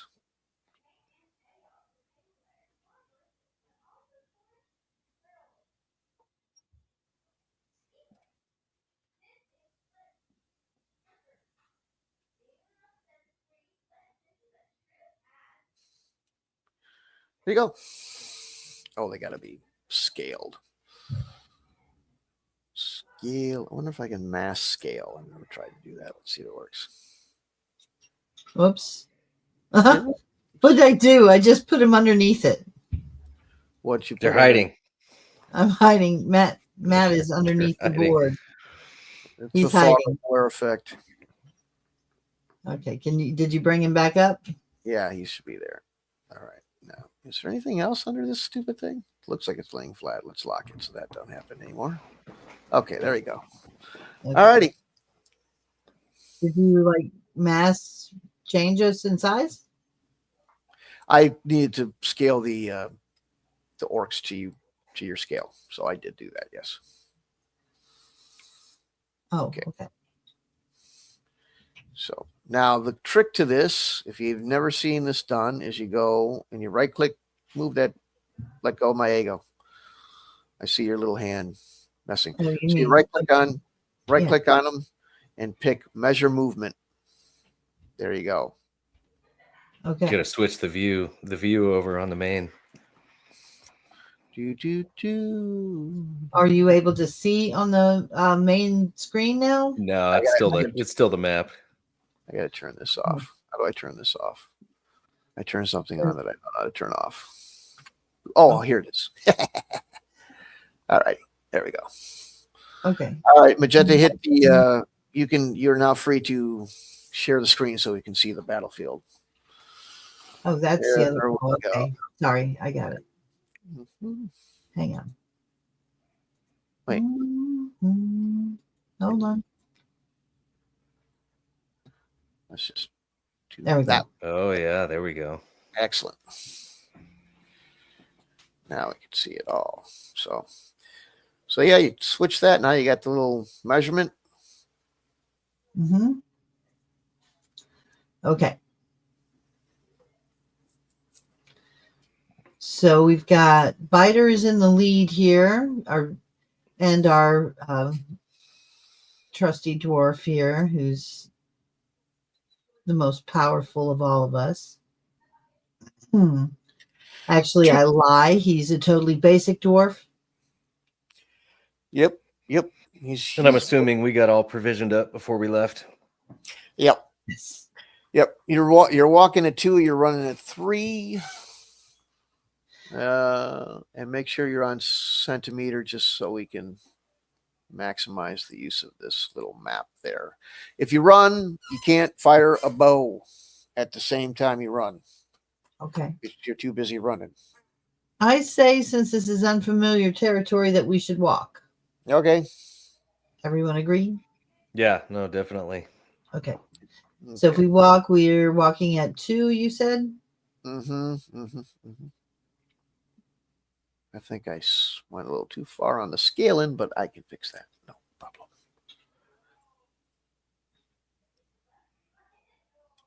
All right, so this mess. Let's get rid of this mess. I'm never anything but messy. Even in virtual worlds, I'm messy. There we go. That's better. Okay. All right, less messy. So this trail is at the edge of the trail is the rim. Not good with the elevation on the 2D, but there's supposed to be a big 30-foot incline happening right here.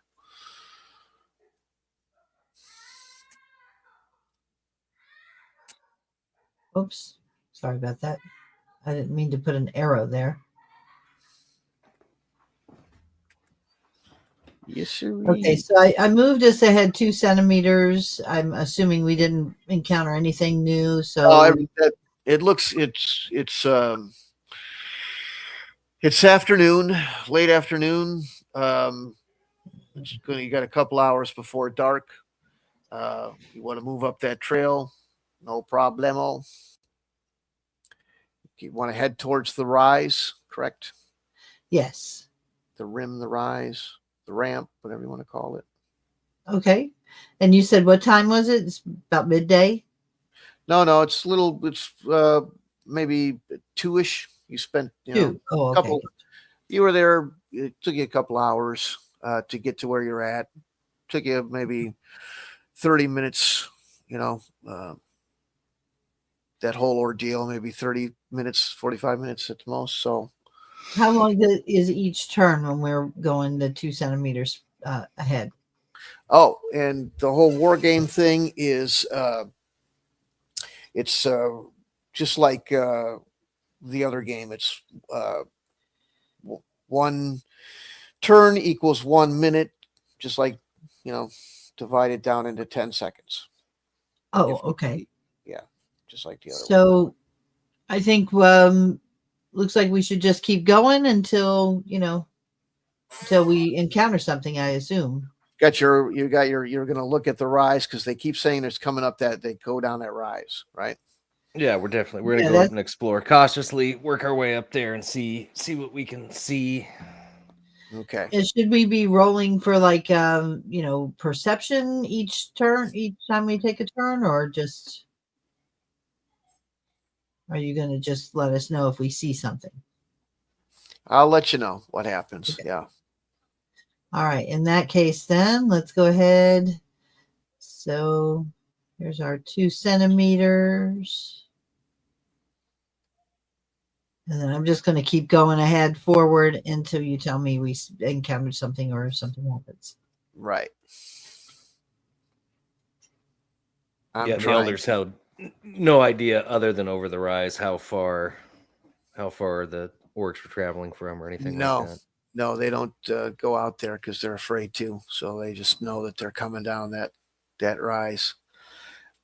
I'm only going to do, go ahead and move, Magenta. I'm just going to try to, okay, let's see if I can do this. Article effects. It's hard to get exactly at 2, but. See if I can. Okay, cool.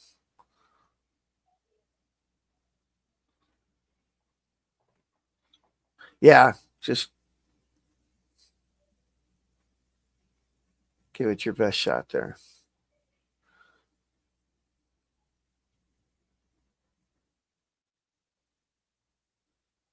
Okay.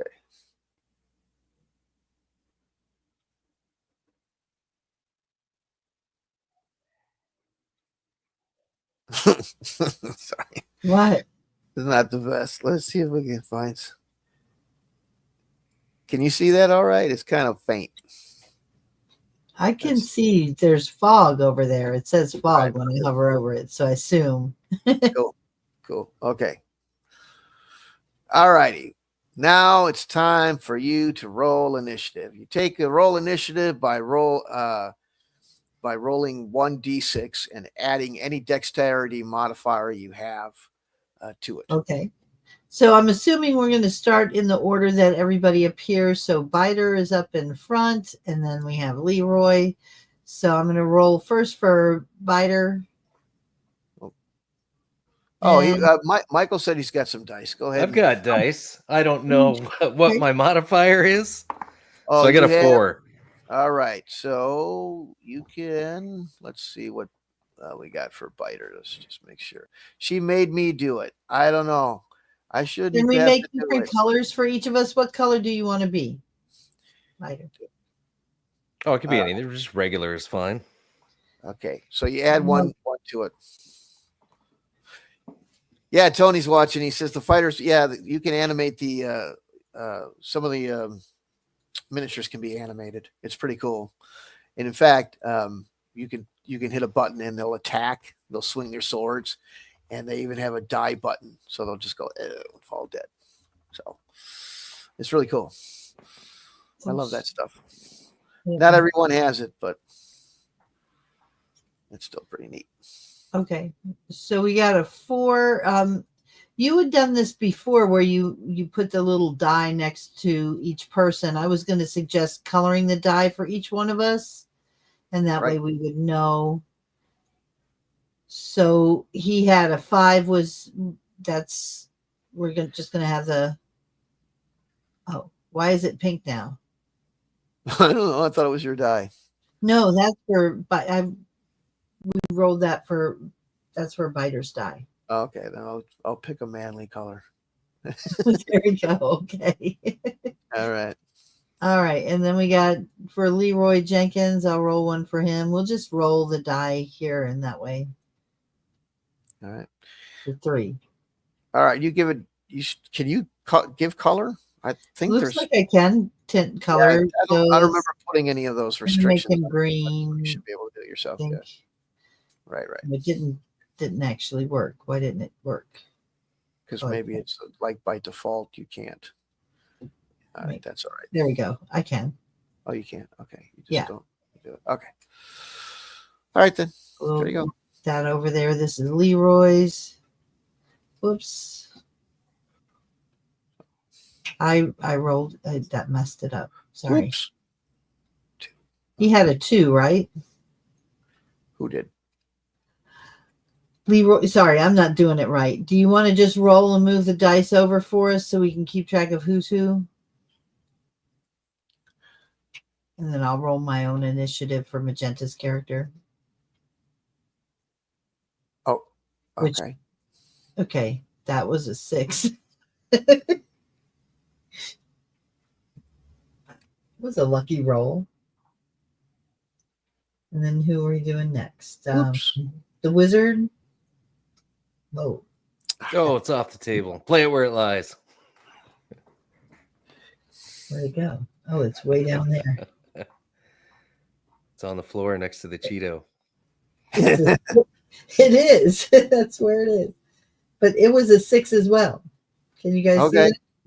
Yeah, it's down there. See it? This is the only one I've ever played that actually has a floor. Most of them, when that happens, they'll come back up for you. So the wizard and Magenta have a 6. I don't even know how they did that. It must be some custom thing that I don't know how to do. And then we have to roll a for it's the ultimate in realism. Yeah. You got to search the floor if you drop the shit. Yeah, somebody's got the fog machine on in there.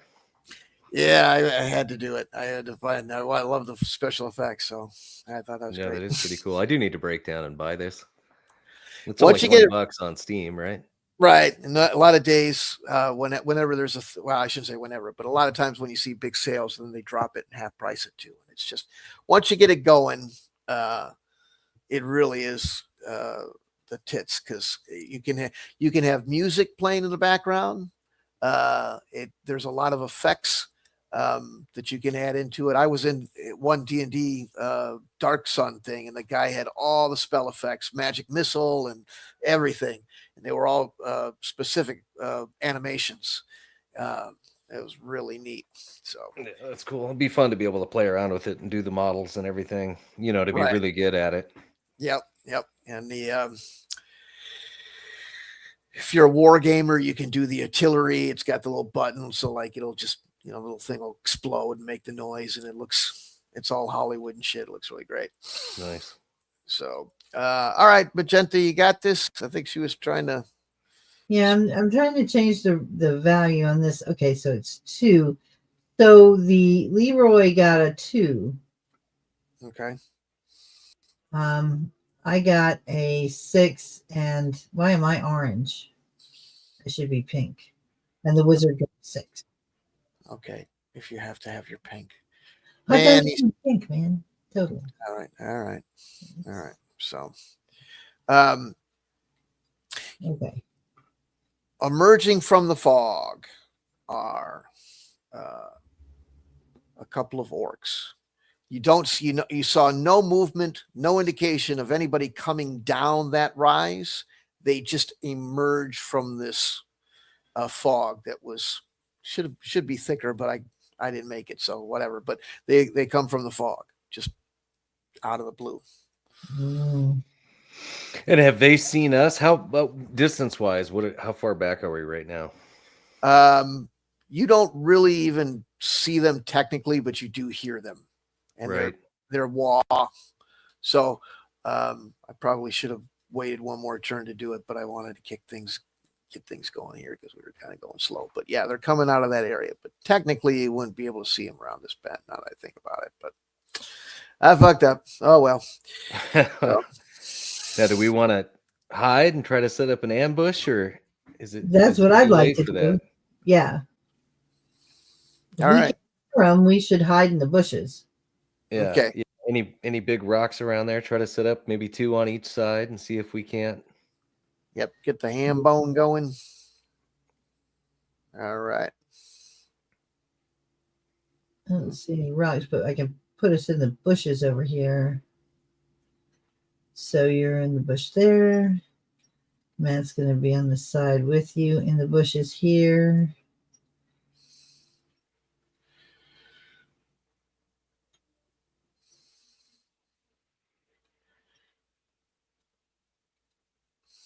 All right. Okay. So we've got our little ambush set up. So You can color code the stands too. okay. All right. So. All right. So after, let's see, the 3. Wow, I really screwed up. You screwed me up. I'm blaming Magenta. Why? It's always Magenta's fault. It's that cat. It's that damn cat. Yeah, she's very distracting. She's trying to I see take her, over but- my game with the adding of the color coordination. Trying to be all stylish and shit. No, I did. I dropped it. I went up too fast. My mistake. I didn't want to get anybody too bored, but I did. I blew it. But anyway, here they come. Well, it is kind of my fault. I was moving very, very slow. No, I just wanted to hustle things up, and I got too Well, actually, I did the wrong. bad me. This is I'm usually better than that, but everybody makes mistakes. All right, so yep, you can hear them coming.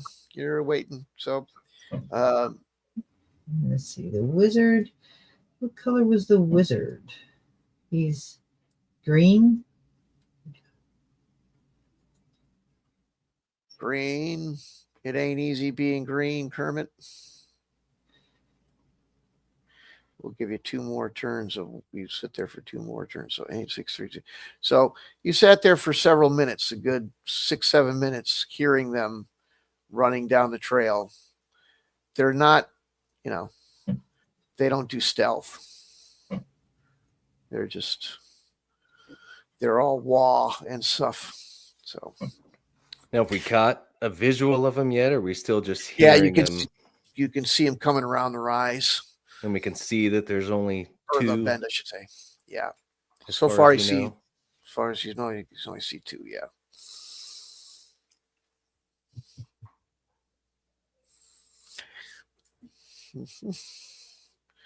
All right, Magenta, you and your color painting. Are you ready? Yeah, I'm ready. She did. Look Do at I that. have? Can I get a shot?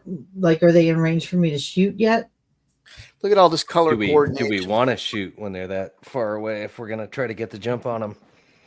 Yeah, I kind of think that they look like they're out of range still. Well, they're not out of range, but yeah, if you want They're to, not in optimal range, right? you don't want to fire till you see the whites of their eyes or whatever, that kind of deal. Right. Yep. All right. So, well, let's mark it where you want to go. Let's put it. How about what, like here? Yeah, You wanna- something where we can get a good charge or a surprise if I go swinging a sword or whatever this fighter has. Right. Whatever would put them in range rather than Right. too far to have a good. We don't want any penalties for being outside of range. So, right. Okay. So you can see the rise. You didn't see them on the rise. You did hear them coming. It was many minutes of waw. It was a entire waw orgy, a waw fest, if you will. So they were moving quite a bit. It's surprising how much energy they have.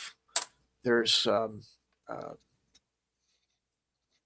they charge from a considerable different distance. So it was Does a that waw mean with that a they've lot of seen us? A's in it. What? Would we assume from that they've seen us? I wouldn't. Just I guess the anomaly is that's a long charge. So that's a long time to be hustling, even for an orc. Right. As if being magically pushed on, hasted, something odd, something fishy. Mm-hmm. So we're in range now, and I'm assuming I would have initiative here because I rolled a 6, and then fighter would be next, and then Jeter would be next after that. Yeah. Just do it by your rolls and Okay. In So order. in that case, I want to roll to attack. My target is going to be this one right here. I can see him, right? That rock's not blocking me, see is what it? you got. So what you do with this? There's an icon here, the purple line with I don't know why it's this, but the purple line with the pink arrow pointing down turns the mouse into a ruler and lets you do line of sight. Cool. So I can shoot him. No, you're going through this rock. Oh, I am. Remember Okay. that's two. Remember that's Then- two dimensional. Supposed to be 3-dimensional. So Okay. you can hit this guy though. Okay. Yeah, Just I want to fire on that guy then. Fire right over Leroy's head. Okay, so am I rolling 2 dice for firing? 2 dice Okay. for firing? Let me get you the new because this is the new part. This is the whole reason we're here. Right. Okay. All righty. So let me see if I can bring this up in my little thing here. Let's see if I can do it. So I can walk you through it. Share screen window. Oh shit! Which one is it? I got a bunch of them. Let's see. Which one? What's the name here to find? Okay. My camera goes right over the part where Windows tells me what file I'm looking at. I should probably find a way to fix that, but it's really okay. Anyway, can you see that? Can I see what? Obviously. Let me get closer. I got Where am I supposed to be? On the board or what? Where am I supposed to be? On the stream screen, I was sharing it so they could follow along. Oh, yeah, no, okay, let me go back to that then because I I'll was make still it- looking at my, make it- okay, gotcha. Old person big here. Okay. So nobody liked the CRT, so I decided to do this instead. Because CRTs are old and old people suck and all that crap. So anyway, here's what I did instead. So weapon factor, or your marksmanship. I was thinking about just keeping marksmanship to the whole modern thing. It's probably it's a better thing to have for like pistols and stuff. I think weapons factor is good enough when you're dealing with fantasy. Just keep it simple for everybody. Sure. So any mods, whatever they may be, your dexterity or, your whatever other positive modifications you have. And then it's the enemy. What you're shooting against is armor, also plus dex, because the hustle and whatever mods, hiding behind a tree, in the woods, whatever, masked, whatever thing you want to do. I kind of want to leave. I mean, I got no. What I'll do is I'll include a list of modifications that are like, here's some suggestions, here's some ideas, here's excuse me, the usual stuff that people use for modifiers, but just leaving it to the DM to just be like, here's what I think should be a modifier, if any. So kind of up to you, what you want to include. I look at it this way: people really don't like them. A lot of people don't like modifiers. They hate doing the math of positive and negative integers. But if you don't put something in there, they'll be like, but I was behind that giant tree. That must mean something. So that seemed like the best way to do it for a super ultra light game. Yeah. Yeah, makes sense. Okay. So that was my idea. Instead of the previous where we were looking at weapons factor versus some sort of defensive number that was on a chart, and then you have to cross-reference and all that from the old CRT. So, and I love and will not release, I will not relinquish this.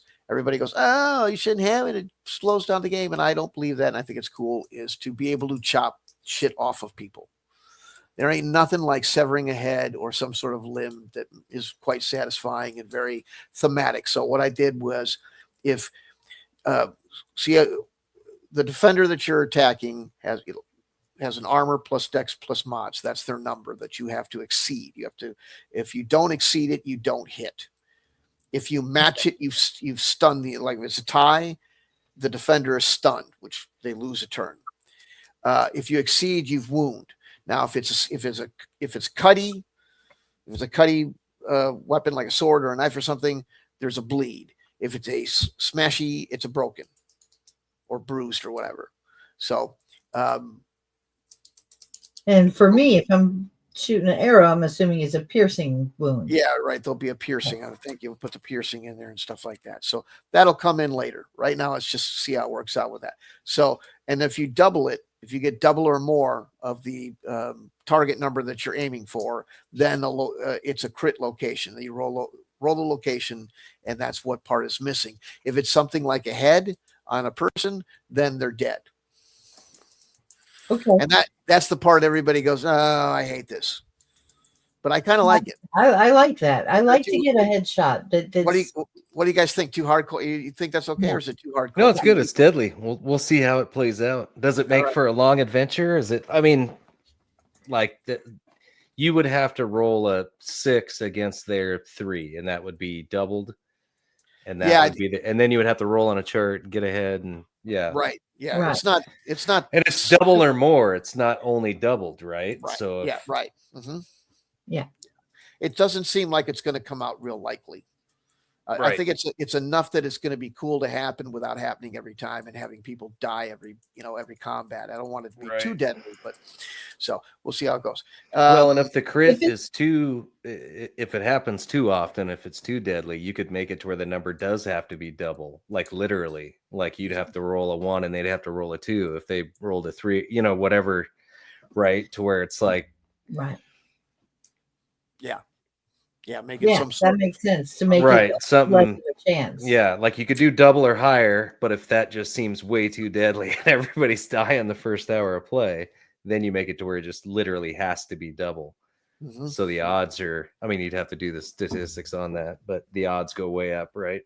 Mm-hmm. Right. It's still there, but right. Yep, not enough to be a big hindrance. So all right. So with that, you have you are an elf and you have a bow. So you have a weapons factor of 4. You have a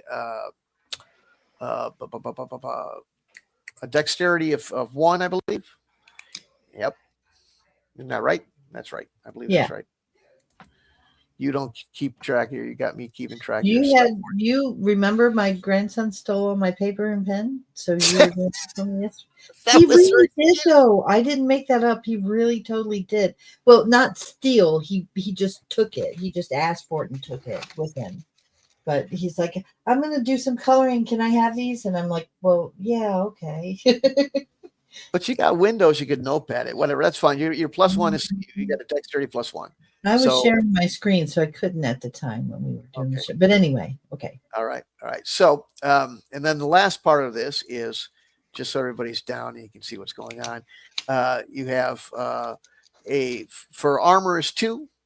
If it's light, and light is leather or studded, or if you're playing, if you want to play super anal as far as types, there's the Gambitson, even if I'm pronouncing that right, but most people just stick with leather. But and then if you have chainmail or scale mail or the Brigadine, it's a 3, and then plate mail or something like that is the 4. So that's the defensive number that you're putting in. So that's your armor, and then you add whatever dex, and then you add whatever mods. So, and that's the number that the attacker is shooting to try to beat. So in this case, the other thing I like to do is just go right off what these guys are wearing. Looks like they're wearing, we're going to call that leather. So Can you guys see my screen still, or is that not a possibility? I don't know if we could, I don't know why we're looking. Let's see. Oh, You want me to turn- share the screen again? I can, oh, that's right. Yes. I forgot. We can't, we're trying to share the same space. Okay. So anyway, but that's how that works. So you've got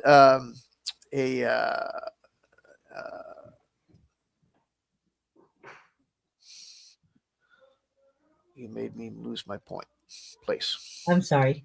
No, You it's- said we were looking at the characters to see what kind. I It looks like like I have a kind of chainmail on, doesn't it? yes, I think that's what it is. I think, yeah. So Kind of looks like chainmail, at least in the skirt part. so these guys are running fast. Their armor's 2, their dex is 1, and their movement. So 2, 3. So you're rolling against a 4. Okay.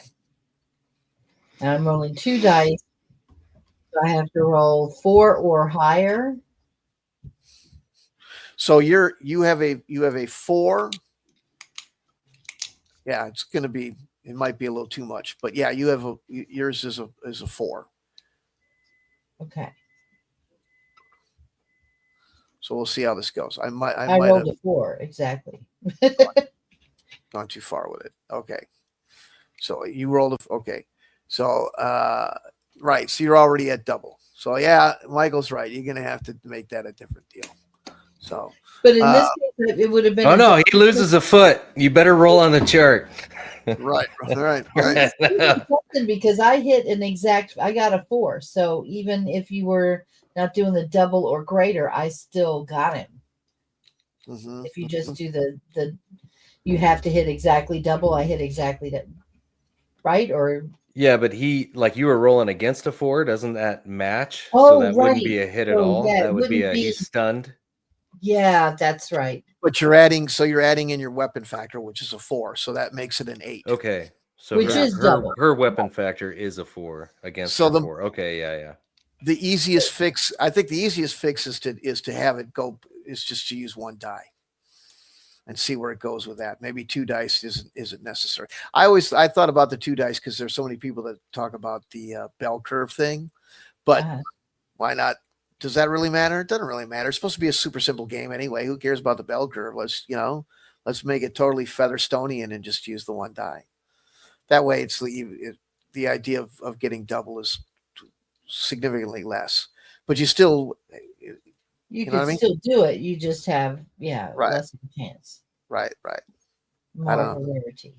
Might have to get all mathy and researchy and do the statistics like Michael says, but anyway, you've got a double at this point. So if you want to check it out, you'd roll the you want to roll the find out where he got it. I do. Took it right in the gut or the head or whatever it is. Okay. All right. Let's see where he. So I'm rolling the 1 die. I rolled a 6. Okay. So that so that's right through his face, right through his head. Yeah. Yes. Beautiful. Dead. Yeah. what I was looking for. Perfect. All right. Oh, for once, So see, here- I'll do my favor. Now Okay. I can click the little anime you want to watch. He's got the little animation. Check it out. This is fun. Wait, let me get this on here where we can see him real good. Okay. Daddy. There we go. Yes. Yes. Where's the blood pool? That's what we need. You're right. A little more visual Little, effect. little Right? green blood. That would be cool. All right. So now we're going to have Biters gets a shot now. Okay. Yeah. So I'm gonna charge up whatever one is closest that I can see. I'm gonna Leroy Jenkins the. All right. So you're going to charge up to. Yeah, Now, whatever one's closest in line of sight. I don't know if it's the one behind the rock there. Yeah, can he run up to that one? Storm? Your charge is 4, so you're not really that close yet, but you can run that direction at 3. I gave you a run. I give him a run of 3 and a charge of 4 because 4 is like it charges like sprint. And they know we're here now. Now that one of them's head has been impaled, or are we still pretty hidden? Do I just want to wait? Are we concealed in the bushes? Do they We know are what's going on? concealed in the bushes. Yeah. Yeah. Then maybe I'll wait. I'll wait until they get closer. I'll stay hidden this turn. Okay. I'll be very, very quiet. All right. All right. So there's that. There's okay. Oh. So, all right. Next, anybody? Dwarfy. Well, the next is going to be my the wizard, Okay. and All right. So he's got 6 points. okay. Okay. So we'll roll through this again. So this is how this works. Now you come up with your own spell, whatever you want to do. So kind of announce what you want to do or give an idea. I guess we probably want to hear the cost so you can gauge on that. So there's if the range is touch, that's 1 point. If the range is short, which is up to 5 feet, that's 2. Medium, which is up to 10. Well, in encounters, it's 10 feet. That's 3. And long is over 10 feet, and that is 4. And anything How far are they from us right now? 20 feet plus is extreme, that's 6. So, Okay. yeah. Yeah, so I wouldn't be able to do anything with that, but Not with them. You could maybe do a distraction spell or something. But how does getting your points back go? Is that a per turn, per rest, per day. per day? Okay. Yeah. I am going to hold off on doing anything. I mean, I could do some kind of concealment spell, but then I've wasted my magic without any real effect against the enemy. So I'm going to hold off. Okay. All right. I'm going to stay quiet too. Okay. And then who's next? Dwarf. Yeah, and he for once has the good sense to stay put also because he can see Okay. that he's too far to get anything really done. Same with the thief; he's going to stay put too. I could have easily done this in inches, but that's okay. Sorry if I'm boring you with it. Now, does the thief have any stealth type bonuses or anything like that built in this system? Where does that there is there even classes, I guess, or is it just build whatever? Yeah, no, there's classes, and the thief does have the ability to use his dexterity checks to do sneakies, and he So can. if the thief wanted to try to sneak around and get behind him, that's something that's possible with decent rolls or whatever. Right. Even Right. though he's hidden now, there's not necessarily a reason to move, but Mm-hmm. Right. Yep. How far away are they now? You can wait one more turn, and then you can try if you're looking for. You're talking about spell casting. Excuse me. Well, I'm talking about general attacks in general because Yeah, at this Oh. point, Magenta is going to wait until they're in range for the other characters to take action. We're, Okay. Yeah. All righty. Do. Yeah, I could have gone with inches. Live and learn. Next time. Yeah, we'll get it right next time. I didn't want it to be too fast and feel like, hey, these guys are already up on me, but we're just kind of playing around with it. So, all righty. They keep going. We'll see. They don't slow down for the dead guy at all. Well, of So, course not. They're orcs. At the end of the run, though, the one up against the rock does point in the direction of Magenta. Oh, you spotted me? Yeah, he's pointing right at you Ah, as he runs. okay. Do we have to roll initiative again? You should roll initiative again, yes.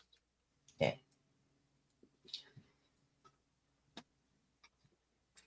This one's for Magenta. Whoa, that wasn't, I can't count that. That didn't really even roll. It just landed flat. Oh, okay. I got a 1. Okay, this one's going to be for. You're too worried about them going off to the end. Just give them a good chuck. They won't go that far. Okay, that's a 3. If you want, let's do this. You want a dice tower? Oh, look, it just rolled right off the edge. You told me. Off the edge of the map, not off But the it edge was of a the table. 6. Okay, that's a 6. That's not a bad roll. You're right. Yeah, sick. Go ahead. You can use that. Yeah. Okay. That's for the thief. And then we got to do the wizard. Come on. Oh, that one's got that shitty thing in it. I want to use that one. That's a 6. But I don't know if it's not rolling because of like this terrain or I don't know. Here, I'll get you a tower. Yeah, Thank- it might be the friction. Yeah. Okay. That one rolled. That one did roll, yeah. Probably just I need to just throw them harder.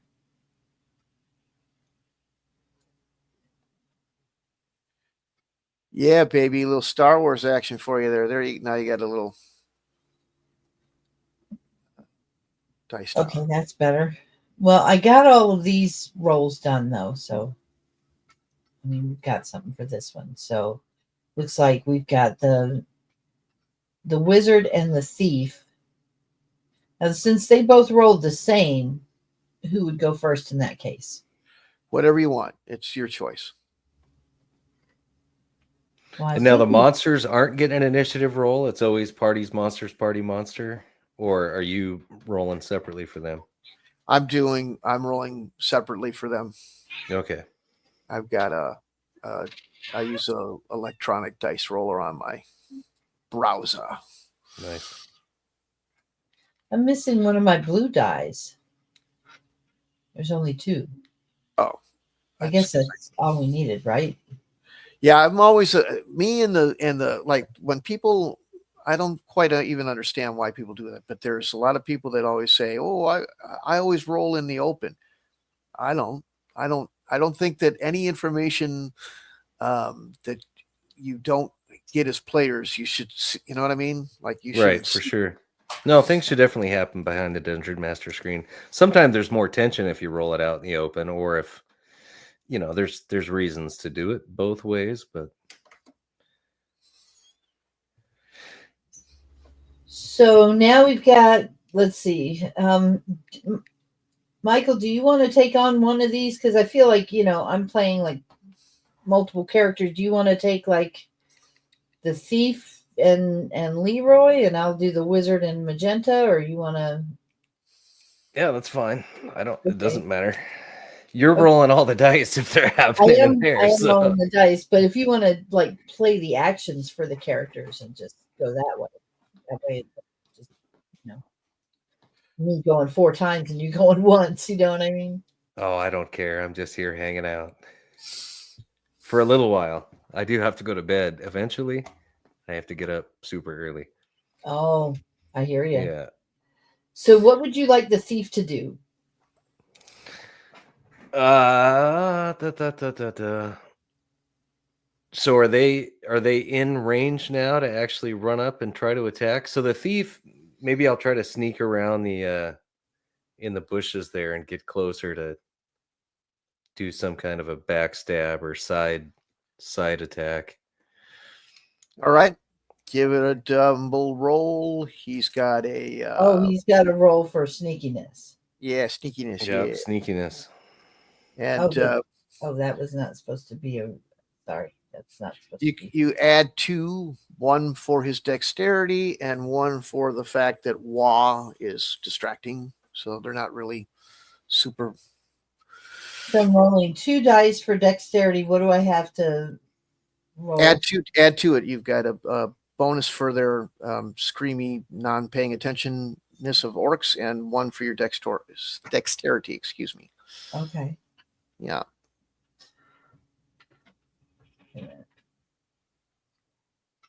Well, I did roll. I rolled a 12. I mean, they did roll. All right.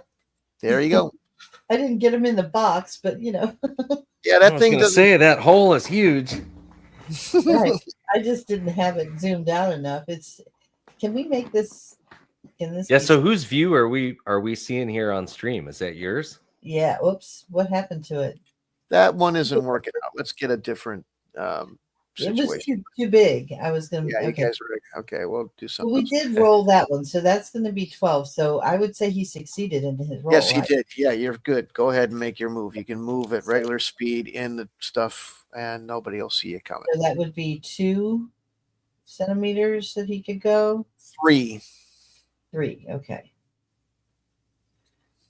Whoops. Well, he's going to be. Well, what's going on here? Oh, there we go. There you go. There's a little dice tray. See how that works for you. There we go. So he's Okay. kind of up in front of Biter now. Mm-hmm. Okay. Okay. Next person to take action is going to be the wizard, who is. How far are they now? How many points would it take for me to hit them with something?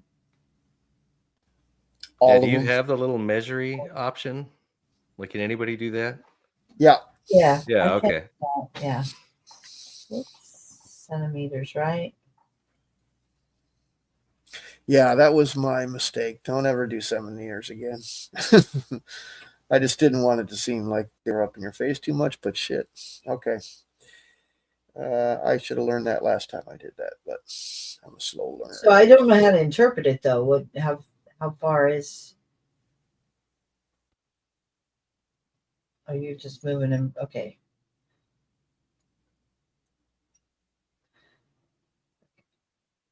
Let go. Let go. I'm not holding. Oh, okay. That's my fault. I get it. Okay, there you go. Is that something that gets set up when you set up the board, the units and everything like that on the initial load?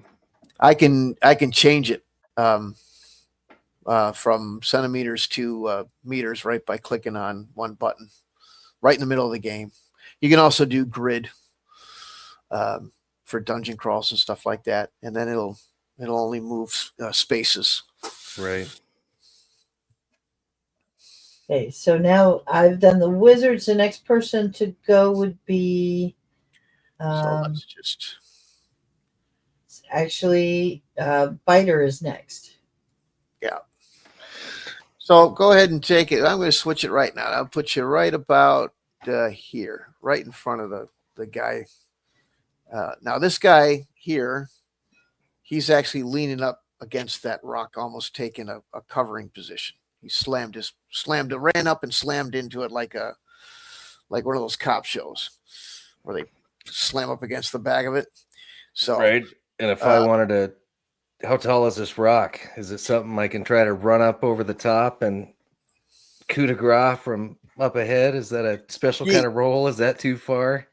No, you could run up to it and try to climb on it. Use a dex roll to climb it. It's not. It's maybe a little over 3 feet high. Yeah, So let's try to do that. Roll that, Magenta. We're gonna go Okay. crazy here. We're gonna do a flying rock stab or fall and get hurt. Roll on the broken leg table. I had a 4. did you roll twice? Roll 2 dice. 2 dice. Oof. 2, 2. You get 2 and a 2. Yeah. I banged my knee on the rock. Yeah. Ouch. Doing the Homer Simpson thing. So yeah, that's you didn't quite make it up, but that's all right. You're up against it. You didn't fall down. You just didn't quite make it all the way up. So you're on the other side of it from him. And that was the entire action, or can I that swing was my your sword over the top? that's your that's you've gotten up that's as far as you've gotten. But you can swing at him from around. It'll be a weak swing with but you can swing at him. Yeah, let's Yeah. take a swing. Take All a right. swing over the rock. Yeah. Okay. All right. And so is this going to be normally, 2 dice or 1 now? yeah, that would be 2. Yep. Okay. We'll stick with it and see where it 6. goes. Make our changes afterwards. Okay. So you got a 6. Yes. Okay. So that's not a double, but it's a wound. So he's bleeding. So he's got 4 wounds. Humanoids like that have 4 wounds, so he's got 1. All right. So would that slow him down on his responsiveness? Yes. He gets every wound is a -1 to everything involved with combat, as far as defense, as far as offense. It's a -1 on movement, so stuff like that. Yeah, And that's for both sides. that's for both sides. Yeah, that's what happens when you get wounded. Okay. Now, Biter wasn't wounded. He just didn't make it all the way up over the rock. No. He just didn't make the jump. Yeah. Okay. At worst, he skinned his knee or something. But no, It was only a nothing. quarter wound. It's not enough. Yeah, right. Just a flesh wound. Yeah. It's just a stinger. So, There Sorry, you that go. was the worst Monty Python impersonation ever. okay. All righty. Next up. Next up is going to be, the dwarf, Leroy. Okay. All right. So what's Leroy going to do? He can charge the same guy from the other angle. He's got an angle. I at him, see if he goes like this. See a straight deal. So we Go go far. after the wounded one? He can get right there and be close enough. We'll give him the 0.1, whatever. Yeah, he could charge right here. Okay. And then what would you like to have him do? He's got a big axe. I think he should swing it. Yeah. Okay. Well, are you playing him, Michael? You want to play him? Well, I'm the thief and the fighter right now, right? Am I the dwarf too? You can be the dwarf. Okay, I swing my axe and Okay. say something snarky and dwarvish.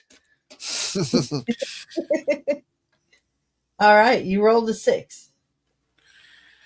Okay. And he's got he doesn't have any strength, so he's got the 6. All right, so that's the excess. So now this dude's got a second wound. All righty. Poor little guy. Poor little guy. All right. So there's morale. And so he's Is there with these guys, he's got being that they're under mysterious control? he's got he's got 2 wounds, and he failed morale, so he's going to turn around and move back. He's going to cower behind the rock. He's moving back like that. So he's running.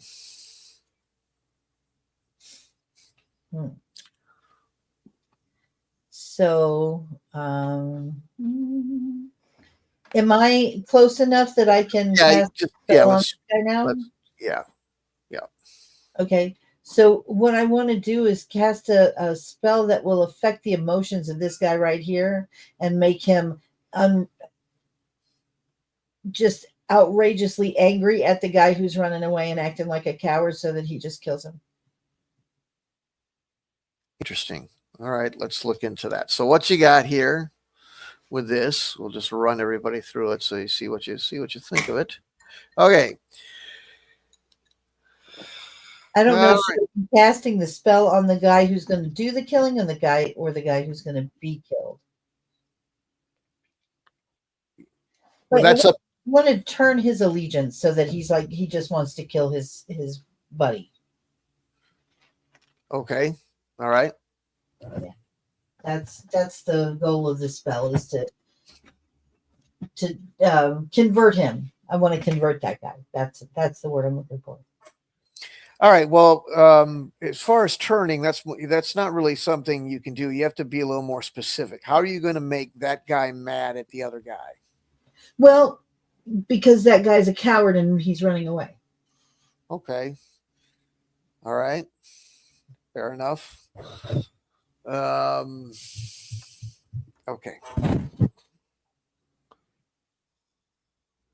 All righty.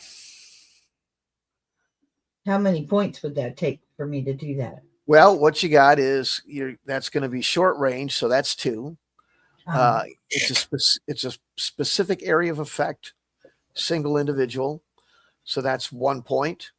And I would consider this a change type of spell, so that's 2 points. Okay. So the way it works is, in general, just for everybody so that they're watching, is you decide what you want to do with the spell. Let's just start from the beginning. Just if you bear with me, I know it slows things down, but just let me so everybody can help. To cast spells, one must first decide what you want to do. First, find the distance from the caster to the area of effect, then determine over how large an area the spell will have that effect. Finally, decide what you want the effect to be. The wizard or other magic user can either cause an event to take place, say, for example, a rock to start rolling down a hill or the tumblers of a lock to turn. This is called an impulse effect. They may also cause that may only cause movement in something. Secondly is a change effect where let's say you want something to grow very big or change color or something like that. And then there's destruction effect, which is like, making shit blow up or something like that. So we'll call this a change effect, and we'll let you give that a shot. So what we're going to do is we're going to have the saving throw for the affected orc, which will just be a check. Nope. Oh, that's your dice. Sorry. Yeah. Yep. They're going to do a check against their wisdom. So, and that would be, you only have 6 points. You just used what, 5 of it or whatever? 4. That you said it was 4. Okay. Right. I thought, I mean, you can't. I think she has 4 and you added up 5 to where it might not have been possible, but. No, I have 6, right? Oh, you have 6. Yeah, okay. She has 6. Yeah. I have the staff. Okay. Yeah. So if you want to add more power to it, you can add the other one or other. If that's up to you, but you can add power to it by adding more points, which would make his saving throw harder to do.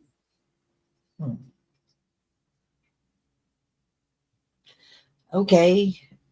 Considering that there's nothing I can do with 2 points anyway, yeah, let me go ahead and add those 2 points. Okay. So let's put him as dun, dun, dun, dun, the same general color. All right. It has the, now tell us, that's kind of going to be like, tell us what it looks like. So he It doesn't have to look like suddenly, anything.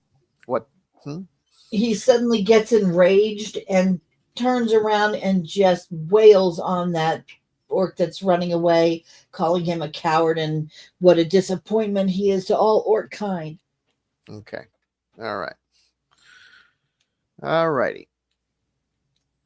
So, And he can't stop himself. He just continues to wail on him in this frenzy of destruction. okay. All righty.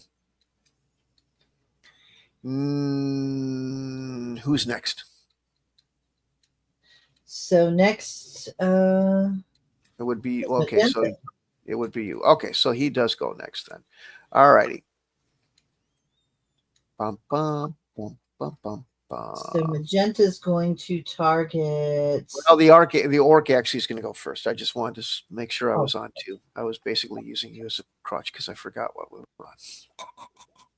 Okay. Little late. Okay, so he turns and takes a hack at dude that's running. All right. Okie dokie.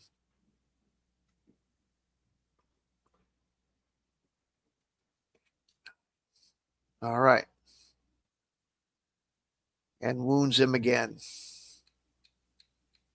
That's 3 out of 4. Yes.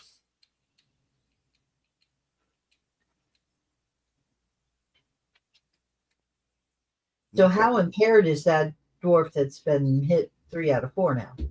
Well, he's basically crawling. He's bleeding quite heavily. And he's got, it'll be hard for him to swing, stuff like that. -1 for each wound. Mm. Now, Okay. if we weren't playtesting, would players normally know, or would they have to mentally kind of keep track and learn as they progress through the game how hurt something actually is? Right. Yeah, that's true. No, they would have to do that. Yeah. I'm being more open because we're just kind of Right. putting her through the paces. So yeah, we're going to add psionics to that too. Next time we do something like that, I'm going to make it a psionic attack instead of a regular thing. So Change attack, right. Yeah, right. I'm going to work on that too. That makes more sense. So I don't want to make it too complicated, but I think there should be that distinction. Yeah, no, definitely. Psionics that work? Yeah.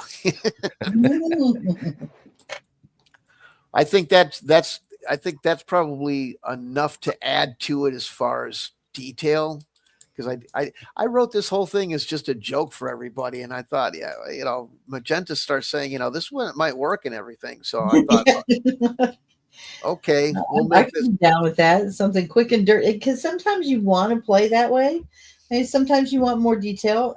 It's really just kind of like, sometimes really you want a snack, and sometimes you want a whole meal. well. That's right, and it's the Right, or difference who you're playing with. You want to Right. play something real quick with the young kids after dinner or something. This is a lot easier to throw out there than trying to teach them a massive rule set, right? Exactly. I went on one of my rants and I was like, I'm sick of BX because everybody wants to turn BX into just advanced dungeon, the board game. So I'm like, you know what? Fuck it. I'm going to make advanced dungeon the board game. And that's kind of where it started with this. So, but yeah, I think I like it so far. psionics does need to be put in there, but okay. So you got 3, and that would be it. It's now it's Magenta's turn. And then the other orcs will run. Yeah. Okay. So what are you going to do? Magenta is going to. Oh, sorry. It should be your elf. Magenta, the character, right? Yeah.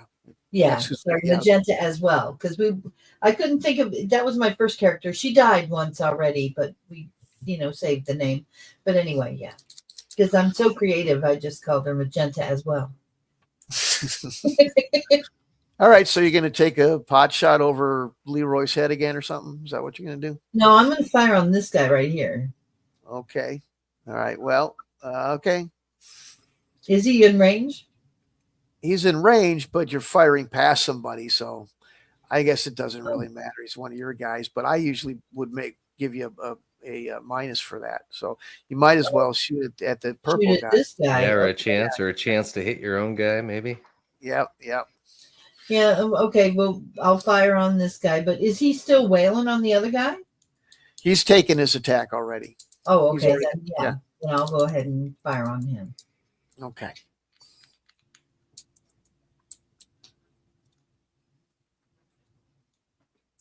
It's a 4. You've got 4 because you've got that elf bow. Okay. Well, you roll that. Plus 4 is that's 7 plus 4 is 11. So that's twice as much as wow. See, you're really crazy with that elf bow. Okay. So there you go. Give it a roll. You've got the crit. Oh, I got the critical. Okay. Yeah. Okay. Oops. Let me just grab trying to grab just one of these is kind of hard. How do I grab just one? How do I do Yeah, that? you have to click off of them or something to unselect. Oh, yeah. Yeah. Yeah, there you go. Oh, that didn't roll at all. Oh, that rolled. Oh, okay. One then. I got a 1. I got him in the toe. All right. So you've hit him in the hand. In the hand. Okay. Yeah. I'll take it. Yes, but which hand? His weapon hand? Is he using a two-handed weapon? They are using two-handed weapons. So yeah. Yep. So I was going to do this for fumbling. Oh, he did it. Okay. What happened? So I was going to have it so that if you get hit in the hand, you have to roll. Maybe that's too much rolling. Maybe you should just drop the weapon and just give the player the satisfaction of him dropping the weapon. He's disarmed. We'll just put it that way. Maybe that's too much rolling. I don't want to over roll, but I like the idea. Okay. Well, Some I'll people take handed. it. Not the headshot I was hoping for, but I'll take it. Yeah. Otherwise, people might start calling it a dice fest if you do that. But so we'll just call a hand at disarm. Make it simple. So he drops his axe. So there you go. Okay. All right. So back to rolling initiative again. yeah, and I'm going to move it to inches so this doesn't take all fucking night. I should have done that right off the bat. Was that a roll or was that not a roll? It didn't feel like it rolled. Just great. You know what? If you're having trouble with the rolling, I just like to roll because it feels real. But you can just mouse over it and hit R, and it'll be. Let's do that. I feel more. Then I don't have to wonder was that or wasn't it. So okay, that's a 4. Okay. And then we've got. I just like to shake them because it's like being real. No, I have trouble with shaking them. So But that's okay. 6. That's fine. It really the shaking and rolling is really just for the aesthetics of it. The thing just generates randomly, in a different. Right. Well, and I'm not good at it. Programmatically, if you want to be all super. Wow. Okay. You're going to be doing that shit every time now. Yeah. That's much better. Okay. All right. So we've got a 6 here for Biter, 6 for Leroy Jenkins, and a 6 for the Wizard. Right. I figure it's easier just to let people make the choice than to have, because re-rolling ties can go on forever, and it really gets to be like, what's the real point? Just, go ahead and let them choose it. Okay. Well, let's do it in alphabetical order. If it's going to be an ultralight thing, it should be an ultra chill thing too. A lot of those hardcore etiquette things that I would stick to with other games, I figure I just kind of wipe away here. If this is going to be beer and pretzels, let it be beer and pretzels. Something. We'll do alphabetical order, so Biter goes first. All right, so you can play it when you're half in the bag. That's the thing. Mm-hmm. That's really all it was. Back in the day, there was games that you played that you could have a 6-pack or whatever other type of party favors you wanted to bring to the table, and you could still play the game and have fun. But that's why I get all ornery about the games, because that was Friday night we'd play Axis and Allies or Dungeon Dice or something like that. And then on Saturday, when we were young enough that a hangover didn't kick our ass, then we wanted to play something with a little meat on the bones, like a Micro Armor game or something like that. And it's just two different outlooks. But now everybody wants to play beer and pretzels to the extreme, and that kind of bothers me. But yeah, this must be It's an exaggeration. But okay, so we got Biter. You get to go first because your name begins with a B. Yeah, I mean, whoever I can get to, I'm gonna go up and hack at with my sword. Whoever's closest, the guy right around the rock there, the disarmed guy, right? Is the purple one disarmed? Okay. Yeah, He can't defend himself. yeah. All righty. So that'll bring you with the disarmament. That'll give you a plus what? Let's get there. Biter the fighter. Where is the thing? Biter the fighter. I didn't name this one. No, So- I named him. That's one of my goofy names. It's perfect. So you've got 2 extra play. You got a +1 for the strength. You got a +1 for flanking him, and you got a +1 for him being disarmed. You're looking to beat a 4. Okay, here's the roll. It's a 9. Okay, so that makes it a 12. So you can roll your D6 and find out what is not on what you've chopped off of the orc. Going for the other hand. There you go. You got the other hand. Perfect. Got a 1? Okay. Roll morale. All righty. So we'll see if he wants to stick around and try to beat you with stumps, or if he wants to. Oh, he is just matter. That spell must have kept him going. That was a hell of a roll. Okay, so he is handless but not leaving. I don't know what that's going to do for him, but he's going to try. He's mad, so he doesn't run away, but the other guy still does. No, these guys are under some horribly evil control. He's like the Black Knight now. Yeah. This road. I do. Fight. I got a jet though, guys. Oh, yep. Yeah, it's 10, and I got to be up at 4. So Oh, Well, yeah. hopefully it was this an absolute pleasure. I mean, I'll definitely jump in again. Good. Yeah, I hope it's exciting. I don't know how exciting I am when I do this stuff. No, it was No, fun. This was good. This was great. It was much better actually being able to talk and interact, Yes. Right. Better than the chat for sure. Right on. Well, hey, thank you very much. It was a pleasure. Nice meeting you guys half in person, and I will I'll see you tomorrow. All righty. Thanks All right. much. Yep. Bye. Bye. All right. That's cool. I like this. I like it a lot. Yeah. I mean, it's such a great system. I'm sad that I have to get rid of it, but at $50 a month, I have to get rid of it. But it's so fun because this works so much better than Discord for playing these games. Yeah, it does. But hopefully, Stream Labs, which is the next place I want to go to, because it has some. It's not asinine in price. Mm-hmm. Maybe it'll, I'm going to go back to the room now so that it's a normal room here and stop sharing. Okay. So, and what do you think of my my new art project? Do you think that's going to be? It'll be interesting. Everybody will want to take a look at that for sure. Yeah, that'll be great. Yeah. I never was a painter, and of course, even if I wanted to try now, my current situation, I don't have any place to do it. But it'll be fun to watch somebody new. I think a lot of people will be interested in that because you are new, and they really do like the aesthetic part of it and all that, and they'll be interested to watch that as well. Yeah. Mm-hmm. So, well, we learned a couple of things. Mm-hmm. First of all, don't mess with the scale. I broke, I shouldn't have done that, but I thought I don't want them to feel like they're being overwhelmed. So I went to centimeter so it didn't happen. I always like the scale to give the feel of being epic. Yeah. But when I do that, with the centimeter, then everybody's like, yeah, this is crawling along. And even I was like, you know what? Now they think it's crawling along. And it kind of did. So I'll don't tell do you, that anymore.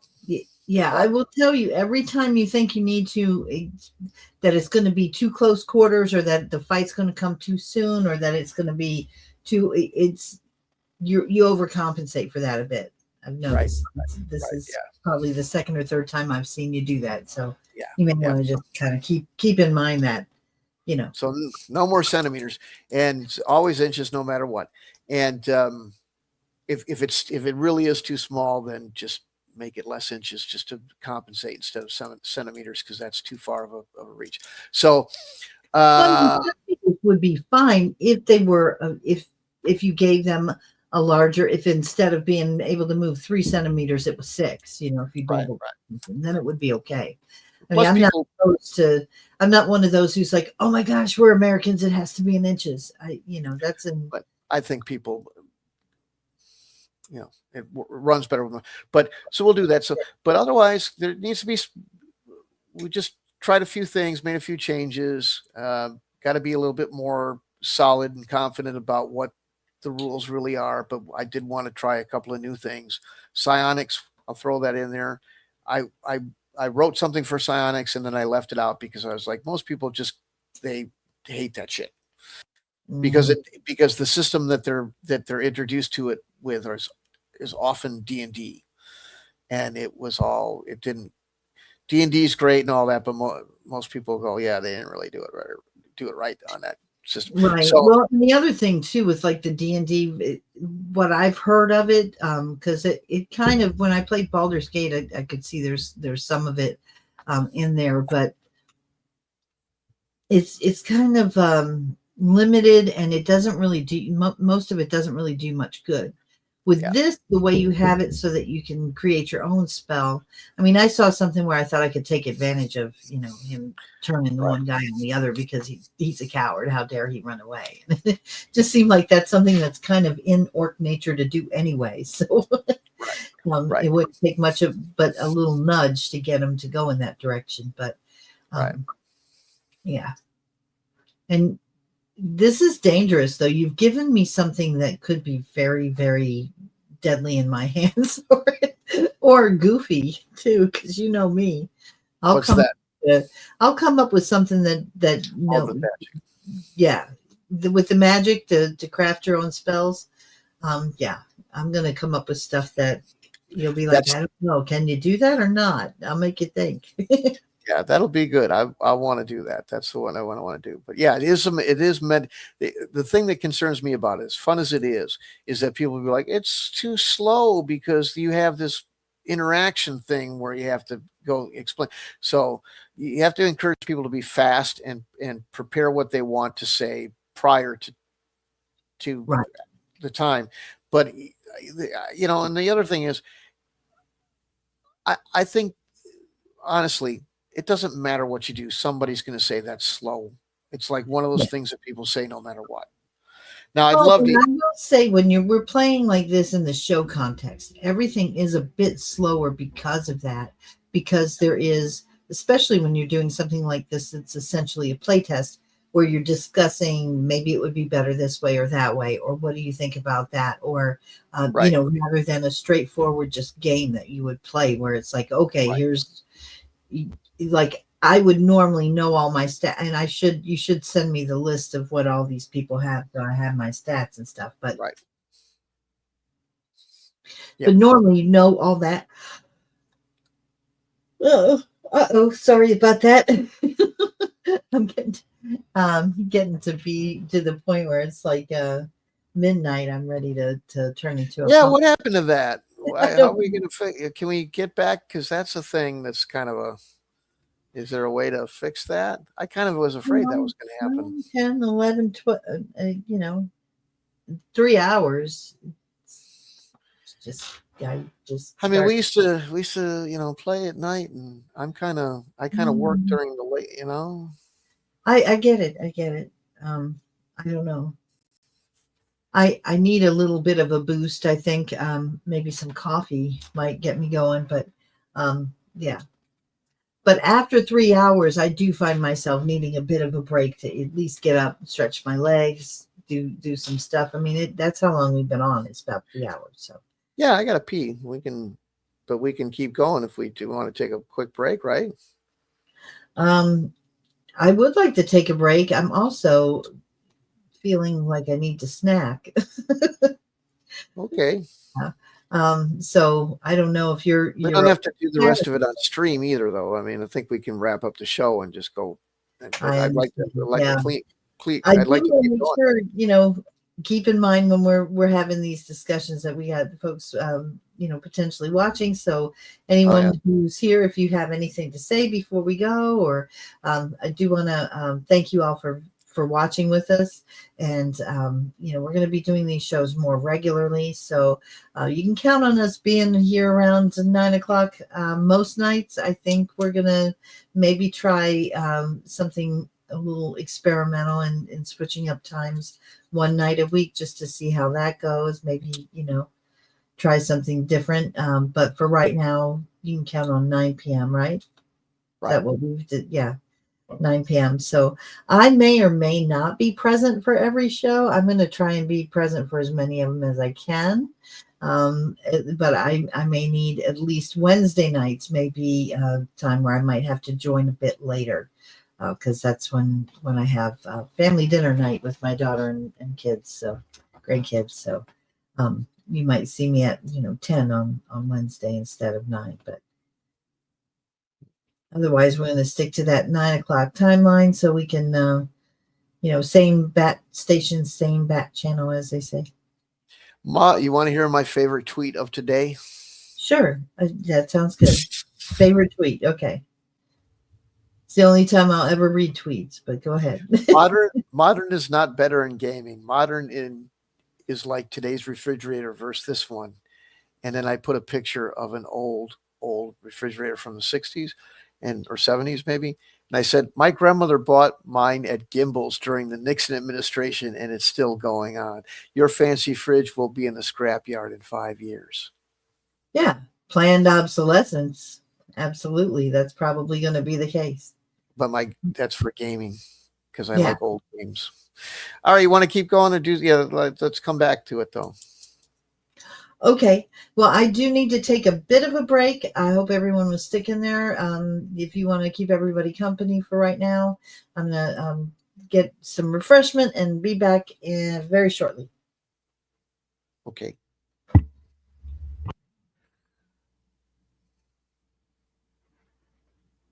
And intermission. I got to take a wee wee. I know that's a very mature thing to say. I'm very sorry, but that's what I got to do.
Pissed. I'll probably throw everybody right. Oh yeah. Everybody left. Okay. Wait. So, yeah, I think it was pretty good though. Very lackadaisical in the way we kind of do this sort of thing. But just playtesting doesn't have to be super hardcore.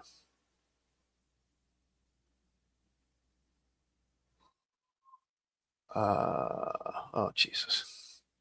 So, just got some word. Ernie Gygax is also, he's been having a lot of health problems for some period of time. Looks like they've come back. I believe it's the heart. Got this. I don't know if this is from. It's sad. Let's see.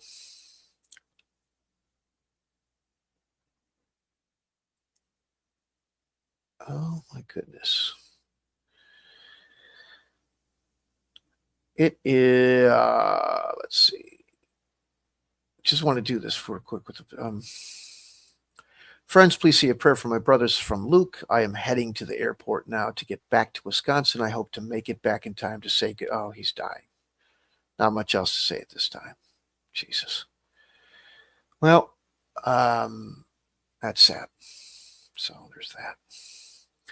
Tony, still here? Am I talking to anybody? So anyway, in review, Mind Combat. This is what I had from Mind Combat for Psionics. Mind Combat is resolved before spells are cast. Only wizards may attempt to take over another. Well, I mean, only wizards in the player side of things. There's lots of things that can do it. Target must be within 12 inches. Must be specified in the previous order writing phase. And what I'm saying is you have to do it the turn before you want to initiate the attack because there's preparation. If a wizard's attempt a mind attack or maintains mind control, he may not do anything else that move. For every mind attack or turn of mind control, the wizard loses one of its power points. To make a mind attack, both the attacker and the defender roll a die. If the defender's roll is equal to the attacker's result, nothing happens. If the attacker's result is higher than the difference is subtracted from the defender's power. If the attacker's roll is lower than the difference is subtracted from his power. Once either has less than 0 PP, this is a wizard battle. His mind is taken over by his opponent and will obey him for as long as his mind is controlled.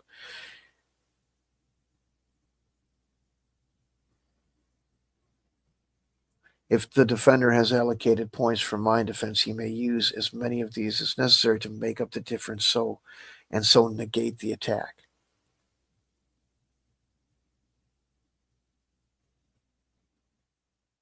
Does that make any sense?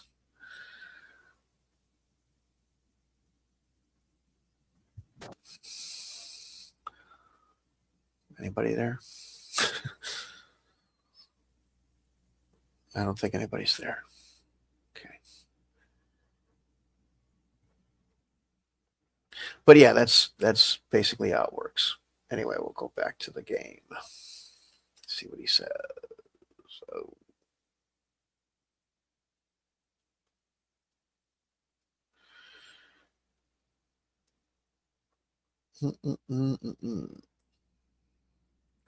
well, we'll see.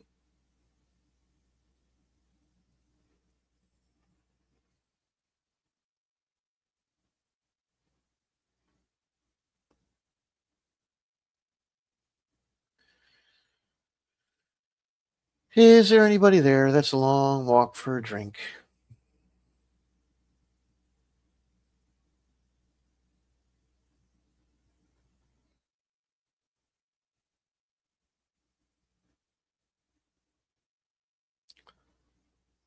Let's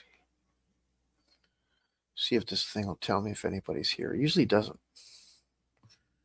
But I'd love to know. That would be great.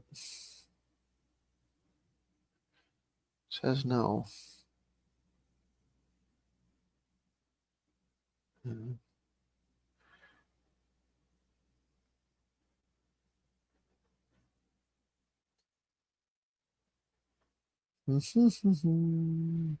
Well, we'll cut it off if it needs to be cut off. So, but we do need to shore these up for sure. We do need to shore them up.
Hmm.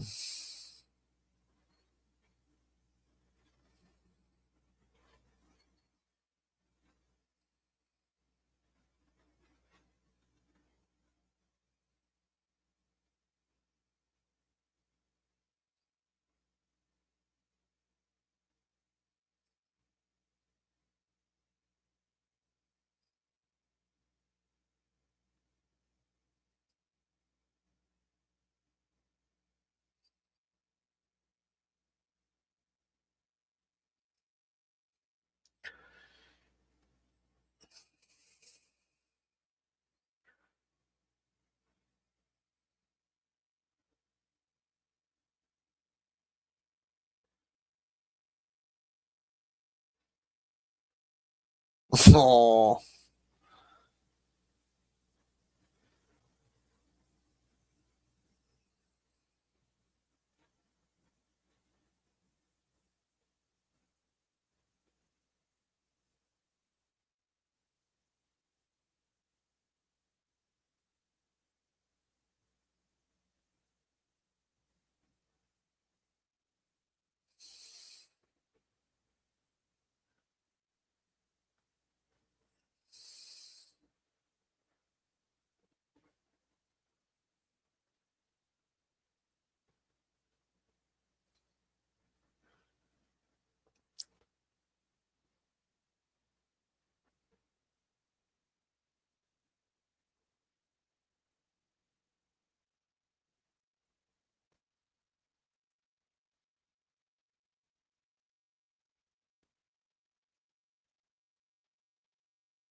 Speaky, speaky. Anybody?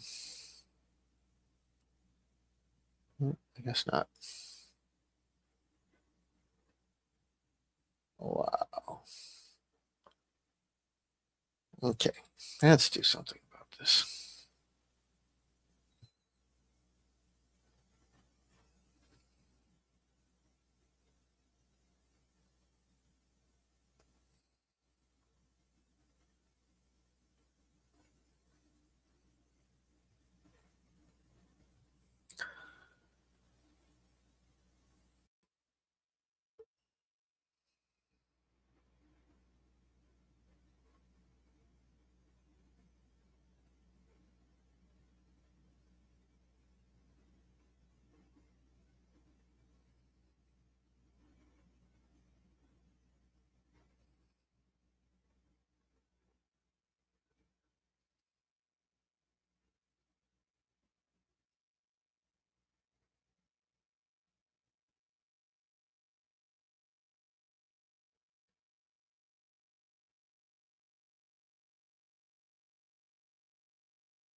Why is this taking so long?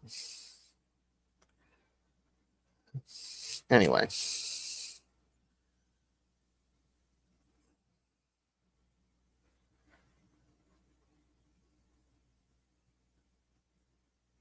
Get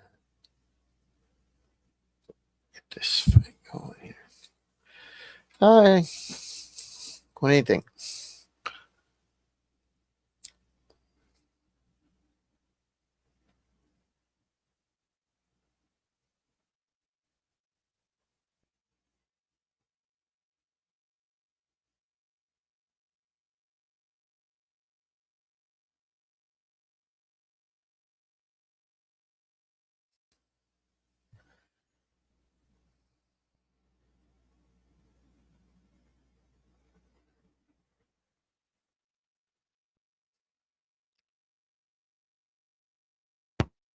Okay, sorry for the All right. delay. I No had problem. to make popcorn. As you know, that is my thing. So Isn't that something you shouldn't eat though? Isn't that one of them it's things? something I should eat right now because I just made it. It's hot and fresh and buttery and so good. It's in an air fryer though, so it's not like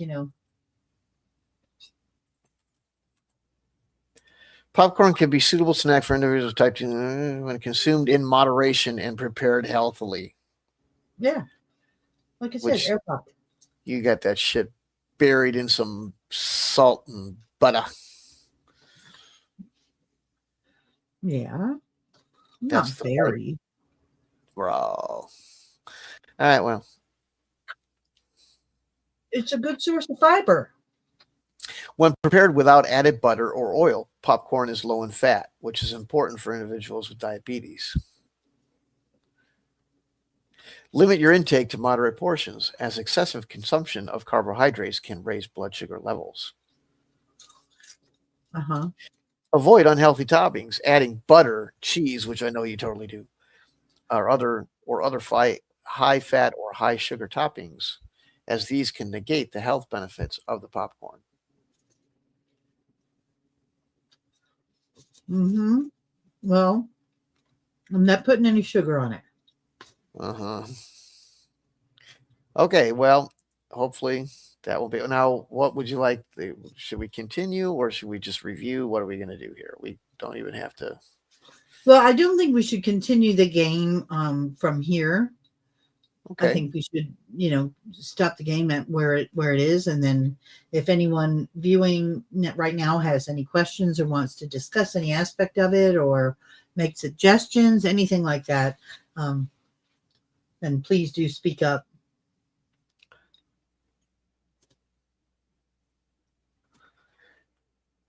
Okay. You know what's really cool? When you eat popcorn and it squeaks on your teeth. Ew. You guys know what I'm talking about, right? The popcorn squeak. Ew, that makes me shiver. So, what do you think? Oh, I love the game. Okay. Well, let's. All right. Should we move on to like playing another game, like video game or something? Or should we write this stuff up on the stream, or what should we do?